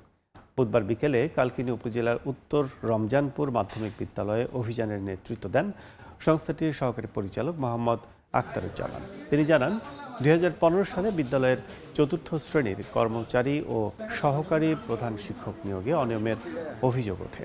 এতে বলা হয় চাকরিতে যোগ্য প্রার্থীদের বাদ দিয়ে অনৈতিক সুবিধা নিয়ে তৎকালীন ম্যানেজিং কমিটির সভাপতি ও প্রধান শিক্ষক তাদের পছন্দের প্রার্থীদের এই পদে নিয়োগ প্রদান করেছেন। এ বিষয়ে প্রয়োজনীয় কাগজপত্র যাচাই বাছাই করা হচ্ছে। একদিনের জন্য বরিশাল সফর করেছেন আইজিপি মোহাম্মদ বাহারুল আলম। বুধবার সকালে বিমানে বরিশালে যান তিনি। পরে দুপুর পর্যন্ত বরিশাল মেট্রোপলিটন ও জেলা পুলিশের বিভিন্ন কার্যক্রম পরিদর্শন করেন। বরিশাল বিভাগীয় পুলিশ হাসপাতাল পরিদর্শনে গেলে ফুল দিয়ে শুভেচ্ছা জানান বরিশাল রেঞ্জ ডিআইজি মোহাম্মদ মঞ্জুর মোর্শেদ আলম, পুলিশ কমিশনার মোহাম্মদ শফিকুল ইসলাম সহ ঊর্ধ্বতন কর্মকর্তারা। বরিশাল পুলিশ লাইন ও RRF এর বিভিন্ন কার্যক্রম পরিদর্শন শেষে বিকেলে বিমানযোগে ঢাকায় ফিরে আসেন তিনি। গাজায় চলমান গণহত্যায় ইসরায়েলকে সহায়তা করছে মার্কিন প্রতিষ্ঠান মাইক্রোসফট, আলফাবেট ও অ্যামাজন। জাতিসংঘের বিশেষ দূত ফ্রান্সেস্কা আলবানিজের প্রকাশিত প্রতিবেদনে উঠে এসেছে চাঞ্চল্যকর এ তথ্য। এছাড়াও তালিকায় রয়েছে ইতালির লিওনার্দো SPA, জাপানের FANUC কর্পোরেশন সহ আরও 48টি প্রতিষ্ঠানের নাম, যেগুলো নানাভাবে সহায়তা করছে দখলদার ইসরায়েলকে। অবরুদ্ধ গাজা ও অধিকৃত পশ্চিম তীরে নিযুক্ত জাতিসংঘের বিশেষ দূত ফ্রান্সেস্কা আলবানিজ এক নতুন প্রতিবেদন প্রকাশ করেছেন। এতে এমন অনেক প্রতিষ্ঠানের নাম উল্লেখ করা হয়েছে যারা ফিলিস্তিনি জনগণকে বাস্তুচ্যুত করা ও গাজায় চলমান গণহত্যায় ইসরায়েলকে সহায়তা করছে। প্রতিবেদনটি জেনেভায় উপস্থাপন করার কথা রয়েছে। এতে 48টি প্রতিষ্ঠানের নাম সরাসরি উল্লেখ করা হয়েছে, যার মধ্যে রয়েছে যুক্তরাষ্ট্র ভিত্তিক মাইক্রোসফট, গুগলের মূল প্রতিষ্ঠান অ্যালফাবেট ও অ্যামাজন। এই তদন্তের অংশ হিসেবে 1000-এর বেশি কর্পোরেট প্রতিষ্ঠানের একটি ডাটাবেস তৈরি করা হয়েছে। প্রতিবেদনে বলা হয়, ইসরায়েলের এই চিরস্থায়ী দখলদারিত্ব অস্ত্র প্রস্তুতকারক ও বড় প্রযুক্তি প্রতিষ্ঠানগুলোর জন্য পরীক্ষা নিরীক্ষার আদর্শ ক্ষেত্র হয়ে উঠেছে। এসব বড় প্রতিষ্ঠান এখন শুধু ইসরায়েলের দখলদারিত্বে যুক্ত নয়, বরং গণহত্যার অর্থনৈতিক কাঠামোর অংশ হয়েছে। ফিলিস্তিনিদের বায়োমেট্রিক তথ্য সংগ্রহ, সংরক্ষণ এবং সরকারি ব্যবহারে সহায়তা করে ইসরায়েলের বৈষম্যমূলক ব্যবস্থাকে শক্তিশালী করেছে। মাইক্রোসফট, অ্যালফাবেট ও অ্যামাজন ইসরায়েলকে তাদের ক্লাউড ও কৃত্রিম বুদ্ধিমত্তা ভিত্তিক প্রযুক্তিগুলোর প্রায় পূর্ণাঙ্গ সরকারি ব্যবহারের সুযোগ দিয়েছে। এছাড়া যুক্তরাষ্ট্র ভিত্তিক সফটওয়্যার প্রতিষ্ঠান পালান্ট্রি টেকনোলজিস 2023 সালের অক্টোবরে গাজায় যুদ্ধ শুরুর পর থেকে ইসরায়েলি সেনাবাহিনীকে প্রযুক্তিগত সহায়তা বৃদ্ধি করেছে। প্রতিবেদনে ইসরায়েলের দখলদারিত্বকে ঔপনিবেশিক বর্ণবাদী পুঁজিবাদ এর একটি দৃষ্টান্ত হিসেবে অভিহিত করা হয়েছে। এতে বলা হয়, সেখানে কর্পোরেট প্রতিষ্ঠানগুলো অবৈধ দখল থেকে মুনাফা অর্জন করছে। 2023 সালের 7 অক্টোবর গাজায় ইসরায়েলের নির্বিচার হামলা শুরু হওয়ার পর থেকে এই অর্থনীতির অংশীদার প্রতিষ্ঠানগুলো আরো গভীরভাবে যুক্ত হয়ে পড়েছে। প্রতিবেদনে আরো বলা হয়, কর্পোরেট প্রতিষ্ঠানগুলোর দায়িত্ব রয়েছে মানবাধিকার লঙ্ঘন থেকে বিরত থাকার, সেটা সরাসরি হোক বা তাদের ব্যবসায়িক সম্পর্কের মাধ্যমে। সরবরাহ চেইনে কোনো মানবাধিকার লঙ্ঘনের ঝুঁকি রয়েছে কিনা তা প্রতিষ্ঠানগুলোকে অবশ্যই যাচাই করতে হবে। ব্যর্থ হলে তা অপরাধমূলক দায় সৃষ্টি করতে পারে। প্রতিবেদনের প্রতিষ্ঠানগুলোর প্রতি আহ্বান জানিয়ে বলা হয়েছে, তারা যেন অবিলম্বে ইসরায়েলের অবৈধ দখলের সঙ্গে যুক্ত কার্যক্রম থেকে বিনিয়োগ প্রত্যাহার করে। 2024 সালে আলবানিজ এক বিশেষ প্রতিবেদনে বলেছিলেন, গাজায় ইসরায়েলি কর্মকাণ্ড গণহত্যার পর্যায়ে পড়ার যৌক্তিক ভিত্তি রয়েছে। এর কারণ এই গণহত্যা অনেকের জন্য লাভজনক হয়ে দাঁড়িয়েছে। ইতালির লিওনার্দো এসপিএ ইসরায়েলের সামরিক খাতে অন্যতম যোগানদাতা হিসেবে তালিকাভুক্ত এবং জাপানের FANUC কর্পোরেশন অস্ত্র তৈরি রোবোটিক যন্ত্রপাতি সরবরাহ করে। মৌসুমীর সাথী, সময় সংবাদ। কারাগার থেকে কঠোর আন্দোলনের ডাক দিয়েছেন পাকিস্তানের সাবেক প্রধানমন্ত্রী ইমরান খান। আশুরার পর দেশের সব নাগরিক ও তার রাজনৈতিক দলের কর্মী সমর্থকদের রাজপথে নামার আহ্বান জানিয়েছেন পাকিস্তানের সেনাপ্রধান আসিম মুনিরের কঠোর সমালোচনা করে ইমরান বলেন, যখন এক স্বৈরশাসক ক্ষমতায় আসে তখন ভোটের প্রয়োজন হয় না, তারা বল প্রয়োগের মাধ্যমে শাসন করে। এদিকে পিটিআই ঘোষণা দিয়েছে শিগগিরই তারা রাজনৈতিক আন্দোলন শুরু করবে। সরকার এতে বাধা দিলে এর জবাব দেওয়ার জন্য দলটি প্রস্তুত থাকবে বলে জানিয়েছে। আবারও উত্তপ্ত হয়ে উঠছে পাকিস্তানের রাজনীতি। সামাজিক মাধ্যমে দেয়া পোস্টকে কেন্দ্র করে আলোচনায় কারাবন্দী সাবেক প্রধানমন্ত্রী ইমরান খান। শাহবাজ সরকারের বিরুদ্ধে তীব্র আন্দোলনের ডাক দিয়েছেন তিনি। আশুরার পরই দেশের সব নাগরিক, বিশেষ করে তার রাজনৈতিক দল পাকিস্তান তেহরিক ইনসাফ পিটিআই এর কর্মী ও সমর্থকদের রাজপথে নামার আহ্বান জানিয়েছেন ইমরান। জিন্দেগি মে কতল করওয়ায়ে। পোস্টে ইমরান খান বলেন, বর্তমান সরকারের দাসত্ব মেনে নেয়ার চাইতে কারাগারের অন্ধকারেই থাকতে চান। অভিযোগ করে বলেন, তার কণ্ঠরোধের সব চেষ্টা করা হচ্ছে যাতে তার বার্তা জনগণের কাছে না পৌঁছায়। পাকিস্তানের সেনাপ্রধান আসিম মুনিরেরও কঠোর সমালোচনা করেন ইমরান। বলেন, যখন এক স্বৈরশাসক ক্ষমতায় আসে তখন ভোটের প্রয়োজন হয় না, তারা বল প্রয়োগের মাধ্যমে শাসন করে। ইমরান আরও বলেন, মার্কিন প্রেসিডেন্ট ডোনাল্ড ট্রাম্প পাকিস্তানের প্রধানমন্ত্রী শাহবাজ শরীফের সঙ্গে দেখা না করে আসিম মুনিরের সঙ্গে সাক্ষাৎ করে প্রমাণ করেছেন পাকিস্তানের আসল ক্ষমতা কার হাতে। এদিকে ইমরানের এমন ঘোষণার পর পাকিস্তান জুড়ে সরকার বিরোধী আন্দোলনে নামার কথা জানিয়েছে পিটিআই। দলের জ্যেষ্ঠ নেতারা গণমাধ্যমকে জানান, আশুরা শেষেই তারা শান্তিপূর্ণ রাজনৈতিক আন্দোলন শুরু করবেন, তবে সরকার বাধা দিলে তার জবাব দেওয়ার প্রস্তুতিও থাকবে। ফারহাদ চৌধুরী, সময় সংবাদ। তীব্র দাবদাহে বিপর্যস্ত ইউরোপের জনজীবন। ইতালির কয়েকটি শহরে তাপমাত্রার পারদ ছাড়িয়েছে 43 ডিগ্রি সেলসিয়াসের ঘরে। মিলান সহ 18টি শহরে জারি করা হয়েছে রেড অ্যালার্ট। ফ্রান্সে ভয়াবহ দাবদাহে হিট স্ট্রোক, পানি শূন্যতা সহ নানা জটিলতায় অসুস্থ হওয়ায় হাসপাতালে ভর্তি করা হয়েছে 3 শতাধিক। সার্বিয়া, অস্ট্রিয়া ও লুক্সেমবার্গেও বইছে তীব্র তাপদাহ। সার্বিয়ায় টানা 5 দিন ধরে তাপমাত্রা 38 ডিগ্রি সেলসিয়াসের উপরে থাকবে বলে পূর্বাভাসে বলা হয়েছে। তীব্র দাবদাহে পড়ছে গোটা ইউরোপ। অসহনীয় গরমে বিপর্যস্ত হয়ে পড়েছে ইতালির রাজধানী মাদ্রিদের জনজীবন। বুধবার দিনের সর্বোচ্চ তাপমাত্রা পৌঁছায় ৩৯ ডিগ্রি সেলসিয়াসে। গরমের আঁচ থেকে বাঁচতে অনেককেই সময় কাটাতে দেখা গেছে বিভিন্ন রেস্টুরেন্টে কিংবা কফি শপে। বিভিন্ন জায়গায় গরম থেকে একটু স্বস্তি দিতে ছেটানো হচ্ছে পানি। গরমে হাঁসফাঁস অবস্থা ফ্রান্সেও। রাজধানী প্যারিস সহ বিভিন্ন শহরে সর্বোচ্চ সতর্কতা জারি করা হয়েছে। গরমে বিপাকে পড়েছেন স্থানীয় সহ পর্যটকরা। গণমাধ্যম বলছে তীব্র গরমের কারণে হাসপাতালে বেড়েছে রোগীর চাপ। হিট স্ট্রোক, পানি শূন্যতা সহ নানা জটিলতায় চিকিৎসা নিয়েছেন ৩০০-র বেশি মানুষ। স্বাস্থ্য ঝুঁকি এড়াতে প্যারিস জুড়ে বাড়ানো হয়েছে পার্ক ও সুইমিং পুলে অবস্থান করার সময়সীমা। একই অবস্থা ক্রোয়েশিয়ার। দেশটির পুলা শহরে পর্যটন মৌসুমের মাঝেও ফাঁকা স্কোয়ার ও রেস্তোরাঁ। অনেকেই দিনের বেশিরভাগ সময় কাটাচ্ছেন ঘরের ভেতর। রোমান রুইন আর সমুদ্রের পাড়ে থাকা কফি শপগুলো খালি পড়ে আছে। সমুদ্রের পানির তাপমাত্রাও স্বাভাবিকের চেয়ে ৩ থেকে ৪ ডিগ্রি সেলসিয়াস বেশি বলে জানিয়েছেন পর্যটকরা। বেলজিয়ামের দক্ষিণ ও পূর্বাঞ্চলে তাপমাত্রা ছুঁয়েছে ৩৭ ডিগ্রি সেলসিয়াসের পারদ। রাজধানী ব্রাসেলসে বন্ধ করে দেওয়া হয়েছে বিখ্যাত পর্যটন স্থান অ্যাটোমিয়াম। ২০১৯ সালের পর এবারই দ্বিতীয়বার গরমে বন্ধ রাখা হলো এই আইকনিক স্থাপনা। সার্বিয়া, অস্ট্রিয়া ও লুক্সেমবার্গেও বইছে তীব্র দাবদাহ। সার্বিয়ায় আরও কিছুদিন তাপমাত্রা ৩৮ ডিগ্রি সেলসিয়াসের ওপরে থাকবে বলে পূর্বাভাস দেওয়া হয়েছে। গরমের কারণে অস্ট্রিয়ার দক্ষিণাঞ্চলে রেড অ্যালার্ট জারি করা হয়েছে। বিশেষজ্ঞরা বলছেন বিশ্বের অন্য মহাদেশের তুলনায় দ্বিগুণ গতিতে গরম বাড়ছে ইউরোপে। শুরু হচ্ছে আগেভাগে, থাকছে দীর্ঘদিন। জনস্বাস্থ্য, পর্যটন, পরিবহন খাত পর্যন্ত পড়ছে এই দাবদাহের ছোবলে। জলবায়ু পরিবর্তন মোকাবিলায় এখনই সমন্বিত পদক্ষেপের আহ্বান বিশেষজ্ঞদের। ফরহাদ চৌধুরী, সময় সংবাদ। যুক্তরাষ্ট্রের নিউ ইয়র্কে শুরু হয়েছে মাসব্যাপী চিত্র প্রদর্শনী। জামাইকা সেন্টারে ফর আর্টস অ্যান্ড লার্নিংয়ে মঙ্গলবার থেকে শুরু হওয়া প্রদর্শনীতে ১০ জন শিল্পী শিল্পকর্ম স্থান পেয়েছে। প্রথমবারের মতো প্রদর্শনীর কিউরেটর হয়েছেন এক বাংলাদেশি চিত্রশিল্পী। নিউ ইয়র্ক থেকে হাসানুজ্জামান সাকির রিপোর্ট। নিউ ইয়র্কের Jamaica Center for Arts and লার্নিংয়ে চলছে শিল্পকর্ম প্রদর্শনী। এতে ১০ জন শিল্পীর শিল্পকর্ম স্থান পেয়েছে, যাদের মধ্যে ৭ জনই বাংলাদেশি।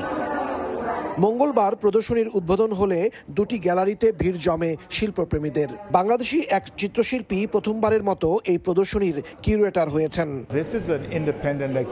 সাধারণত আমরা ধারাবাহিকভাবে বিভিন্ন শিল্পী ও কিউরেটরদের নিয়ে প্রদর্শনীর আয়োজন করে থাকি, তবে এটি একটি বিশেষ প্রদর্শনী, কারণ এতে ১০ জন শিল্পীর সাথে আলমালিয়ার শিল্পকর্ম স্থান পেয়েছে এবং তিনি নিজেই প্রদর্শনীর কিউরেটর। লিয়া তার অভিজ্ঞতার আলোকে নিজস্ব সংস্কৃতির পাশাপাশি স্থানীয় সংস্কৃতিও তুলে এনেছেন। Jamaica Center for Arts and learning আমাকে এই এক্সিবিশনটি কিউরেট করার সুযোগ দিয়েছে। এখানে ১০ জন আর্টিস্ট আছে। ১০ জন আর্টিস্টের মধ্যে ৭ জন বাংলাদেশি, তার মধ্যে আমিও একজন। প্রদর্শনীর বিষয় ফেনোমেনোলজি, ড্রিম ভার্সেস রিয়েলিটি। মানুষ স্বপ্ন দেখে, আর এই স্বপ্নের সাথে বাস্তবতার লড়াইটাও চলে আজন্ম। প্রত্যাশা আর প্রাপ্তির ফারাকের মধ্যেই উত্থান পতন, সুখ দুঃখ এবং আশা নিরাশার প্রেক্ষাপটে জীবনের নিত্য নতুন অভিজ্ঞতা অর্জন। মানুষের এই উপলব্ধি শিল্পীরা ফুটিয়ে তুলেছেন তাদের চিত্রকর্মে। আমার কাজ ইউজুয়ালি উইমেন এম্পাওয়ারমেন্টের উপরে। আমি ফিমেল ফিগার নিয়ে কাজ করি। আমি একজন সঙ্গীত শিল্পীর গভীর অনুভূতি ও তার সুরকে ফুটিয়ে তোলার চেষ্টা করেছি, যিনি তার গান ও শব্দের মাধ্যমে আমার কাছে ধরা দিয়েছেন। শিল্পী তার সঙ্গীতের মাধ্যমে শান্তির বার্তা দিয়েছেন, পাশাপাশি অপর একজন জ্যাজ মিউজিশিয়ানকে শ্রদ্ধা জানিয়েছেন। নারীরা সবসময় তারা কখনো ব্লসম ফুলের মতো ফুটে ওঠে, কখনো ওরা অ্যাবান্ডেন্টের মতো পড়ে থাকে, কিন্তু আমি সবসময় চেষ্টা করি ওদেরকে ফুলের মতো ফুটিয়ে ওঠানোর জন্য। মাসব্যাপী প্রদর্শনী শেষ হবে আগামী ২১ জুলাই। দর্শনার্থীদের জন্য গ্যালারি খোলা থাকবে প্রতিদিন স্থানীয় সময় সকাল ১০টা থেকে রাত ৯টা পর্যন্ত। হাসানুজ্জামান সাকি, সময় সংবাদ, নিউ ইয়র্ক। বিপিএল আয়োজনে স্পোর্টস ম্যানেজমেন্ট এজেন্সির খোঁজে আগামী সপ্তাহে দরপত্র জমা নেওয়া শুরু করবে গভর্নিং কাউন্সিল। আগস্টের মধ্যে নিয়োগ প্রক্রিয়া শেষে সেপ্টেম্বরে চূড়ান্ত হবে ফ্র্যাঞ্চাইজি। এরপর অক্টোবরে ড্রাফটের টেবিলে উঠবেন ক্রিকেটাররা। দল দেয় দেশি কিংবা বিদেশি যোগ্যতা পূরণ করা প্রতিষ্ঠানের সঙ্গে হবে ৫ বছরের চুক্তি। একই সঙ্গে এ সময়ের জন্য প্রোডাকশন টিমের সঙ্গেও চুক্তিবদ্ধ হবে ক্রিকেট বোর্ড। বিপিএল এর জনপ্রিয়তম 2 আসর অনুষ্ঠিত হয় প্রথম 2 বছর। গেম অন স্পোর্টসের তদারকিতে এই ফ্র্যাঞ্চাইজি টুর্নামেন্ট উত্তাপ ছড়ায় শহর থেকে গ্রামে। তবে এরপরের 9 আসর আয়োজনের দায়িত্ব নিজেদের কাছেই রাখে বিসিবি। তাতে যতভাবে কলঙ্ক লাগানো যায় তার 16 কলাই পূর্ণ করে কর্তা ব্যক্তিরা। আবারও পুরনো মডেলে ফিরছে বিপিএল। দ্বাদশ আসরে তাই সব সিদ্ধান্তই ওই স্পোর্টস ম্যানেজমেন্টের পরামর্শে নেবে বিপিএল গভর্নিং কাউন্সিল। এরপর সেপ্টেম্বরে ফ্র্যাঞ্চাইজ চূড়ান্ত আর অক্টোবরে হবে নিলাম প্রক্রিয়া। বোর্ড থেকে কিছু গাইডলাইন পেয়েছি, সেই গাইডলাইন অনুপাতে আগামী সপ্তাহের মধ্যে আমরা একটা টেন্ডারিং প্রসেস, ইভেন্ট ম্যানেজমেন্টের একটা টেন্ডারিং প্রসেসে যাব। স্পোর্টস ম্যানেজমেন্ট কোম্পানির এমপ্লয়মেন্ট মিড অগাস্টের মধ্যে যদি আমরা শেষ করতে পারি, অগাস্টের শেষের মধ্যে আমরা ফ্র্যাঞ্চাইজি নিযুক্ত করার প্রক্রিয়ায় যাব, যেটা সেপ্টেম্বরে যদি আমরা সেটা শেষ করি তাহলে হয়তো অক্টোবরে আমরা ড্রাফটে যেতে পারবো। এই আসর থেকে নতুন শুরুর আশা গভর্নিং কাউন্সিলের। ডিফেন্ডিং চ্যাম্পিয়ন বরিশাল সহ বর্তমান ফ্র্যাঞ্চাইজিদেরও আবেদন করতে হবে নতুন করে। টেন্ডার প্রক্রিয়ার মাধ্যমে দেয়া হবে নতুন প্রোডাকশন টিমও। 11তম বিপিএল এর মাধ্যমে আমাদের পূর্বের সকল চুক্তি শেষ হয়েছে, সুতরাং বিসিবি এখন কারো কাছে কোনো চুক্তিবদ্ধ নয়, প্রোডাকশন থেকে শুরু করে স্পন্সরশিপ থেকে শুরু করে এবং ফ্র্যাঞ্চাইজি।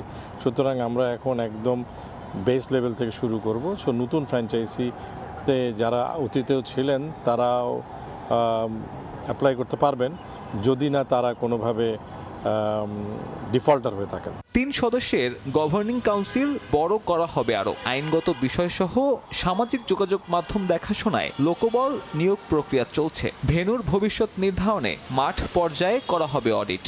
আপাতত আন্তর্জাতিক ভেন্যুগুলোরই সম্ভাবনা বেশি।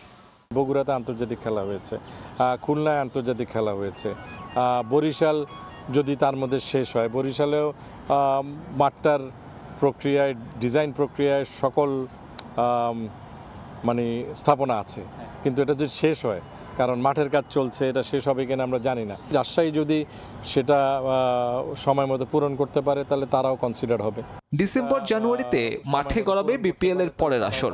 দলগুলোর সঙ্গে চুক্তি হবে অন্তত 5 বছরের। তখনই আমরা সিদ্ধান্ত নিব যে আমরা মাঠে। সাব্বির মিথুন, সময় সংবাদ, ঢাকা। ফিফা ক্লাব বিশ্বকাপের খবর। চূড়ান্ত হলো ফিফা ক্লাব বিশ্বকাপের কোয়ার্টার ফাইনালের লাইন আপ। শীর্ষ 8-এ জায়গা করে নেয় 8 দলের 5টি ইউরোপের ক্লাব। কোয়ার্টার ফাইনালের টিকিট নিশ্চিত করে Palmeiras, Al Hilal, PSG, Bayern Munich, Chelsea, Fluminense, Real Madrid ও বরুসিয়া ডর্টমুন্ড। আগামী 5 জুলাই 3টি ম্যাচ মাঠে গড়াবে, আর পরদিন 6 জুলাই মাঠে গড়াবে চতুর্থ কোয়ার্টার ফাইনাল। জমে উঠেছে ক্লাব বিশ্বকাপের লড়াই। এবারের আসরে অপেক্ষাকৃত ছোট দলগুলোর চমক দেখেছে ফুটবল বিশ্ব। ক্লাব বিশ্বকাপের দ্বিতীয় রাউন্ডের খেলা শেষ। শীর্ষ 16 লড়াই শেষে এবার চূড়ান্ত হলো কোয়ার্টার ফাইনালের 8 দল, যেখানে আধিক্য ইউরোপিয়ান ক্লাবগুলোর। কোয়ার্টার ফাইনালে জায়গা করে নিয়েছে Palmeiras, Al Hilal, PSG, Bayern Munich, Chelsea, Fluminense, Real Madrid ও বরুসিয়া ডর্টমুন্ড।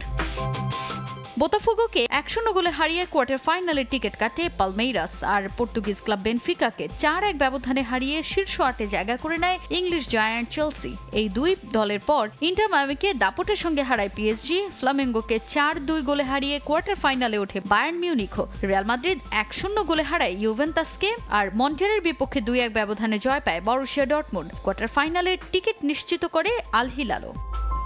এবার অপেক্ষা এই 8 দলের লড়াই দেখার। প্রথম কোয়ার্টারে মাঠে নামবে ব্রাজিলিয়ান ক্লাব ফ্লুমিনেন্স, তাদের প্রতিপক্ষ সৌদি ক্লাব আল হিলাল। ম্যাচটি মাঠে গড়াবে 5 জুলাই বাংলাদেশ সময় রাত 1টায়। এই ম্যাচের ভেন্যু ক্যাম্পিং ওয়ার্ল্ড স্টেডিয়াম। একই দিন দ্বিতীয় কোয়ার্টারে মাঠে নামবে ইংলিশ ক্লাব চেলসি ও পালমেইরাস। এই ম্যাচ শুরু হবে 5 জুলাই বাংলাদেশ সময় সকাল 7টায়। ইংলিশ জায়ান্টদের বিপক্ষে ম্যাচটিতে পালমেইরাস খেলবে ফিলাডেলফিয়ার লিংকন ফিনান্সিয়াল ফিল্ডে। এদিকে তৃতীয় কোয়ার্টারে 5 জুলাই মাঠে নামবে জার্মান জায়ান্ট বায়ার্ন মিউনিখ আর ফরাসি ক্লাব পিএসজি। 5 জুলাই বাংলাদেশ সময় রাত 10টায় মুখোমুখি হবে ইউরোপের এই দুই জায়ান্ট। আটলান্টার মার্সিডিজ বেঞ্জ স্টেডিয়ামে হবে এই ম্যাচটি। আর চতুর্থ ও শেষ কোয়ার্টারে 6 জুলাই বাংলাদেশ সময় রাত 2টায় রিয়াল মাদ্রিদ মাঠে নামবে সেমিফাইনালের টিকিট নিশ্চিতের লড়াইয়ে। স্প্যানিশ জায়ান্টদের প্রতিপক্ষ German giant Borussia Dortmund. New জার্সির মেটলাইফ স্টেডিয়ামে মাঠে গড়াবে এই ম্যাচটি। কোয়ার্টারের গন্ডি পেরোতে পারলেই আসরের সেমির টিকিট নিশ্চিত করতে পারবে 4 দল। শীর্ষ 8-এর এই লড়াইয়ে ফ্লুমিনেন্স ও আল হিলালের মধ্যকার জয়ী দল সেমিফাইনালে, পালমেইরাস ও চেলসি ম্যাচের জয়ী দলের মুখোমুখি হবে। সেখান থেকে এক দল যাবে ফাইনালে। আর রিয়াল মাদ্রিদ ও ডর্টমুন্ড এবং পিএসজি ও বায়ার্ন মিউনিখের মধ্য থেকে যে কোনো 2 দল জায়গা করে নেবে আরেক সেমিতে। তাজিন খন্দকার, সময় সংবাদ। বিশ্ব ক্রীড়া সাংবাদিকতা দিবস উপলক্ষে সিলেটে ক্রীড়াবিদদের সম্মাননা পুরস্কার প্রদান করেছে বাংলাদেশ স্পোর্টস প্রেস অ্যাসোসিয়েশন। ক্রিকেটের জাতীয় নারী দলের সফল কোচ AKM মাহমুদ ইবন, জাতীয় ব্যাডমিন্টন দলের কোচ শিব্বির আহমদ এবং তৃণমূল ফুটবলে অবদান রাখা আলী আমজাদ নুনুকে BSPA সিলেট অ্যাওয়ার্ডে মনোনীত করা হয়। বিশ্ব ক্রীড়া সাংবাদিকতা দিবসে তাদের হাতে সম্মাননা পুরস্কার তুলে দেওয়া হয়। আলোচনা সভায় উপস্থিত ছিলেন সিলেট সিটি কর্পোরেশন প্রধান নির্বাহী কর্মকর্তা রেজাইন রাফিন সরকার এবং সিলেট জেলা ক্রীড়া অফিসার নূর হোসেন।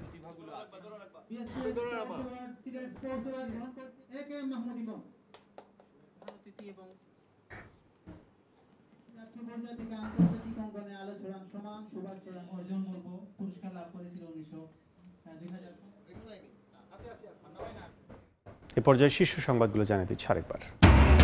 শীঘ্রই দেশে ফেরার ইঙ্গিত তারেক রহমানের, বললেন সবার স্বার্থে আরও ছাড় দিতে রাজি বিএনপি। ষড়যন্ত্রে পা দিয়ে নির্বাচন ভণ্ডুলের চেষ্টায় কিছু দল, অভিযোগ নেতাদের। ময়লা ফালায়, অনেকে পচা জিনিস ফালায়, অনেক দুর্গন্ধ, আপনি এখানে গেলে বুঝতে পারবেন। গুলশান লেক যেন প্রদীপের নিচে অন্ধকার, অট্টালিকার পাশেই ময়লা আবর্জনা ভাগার। সিটি কর্পোরেশনের উদাসীনতাকে দুষছে নগরবাসী। দূষণের মাত্রা বাড়লেও বরাদ্দ নেই বাজেটে। এবং LNG খালাসে বিঘ্ন ঘটায় গ্যাস সংকট, সরবরাহ ব্যবস্থায় টান পড়ায় ভোগান্তি কাটেনি এখনও। বিল পরিশোধ করেও গ্রাহকের কাঁধে বাড়তি খরচের বোঝা, নতুন উৎস খুঁজে বের করার পরামর্শ।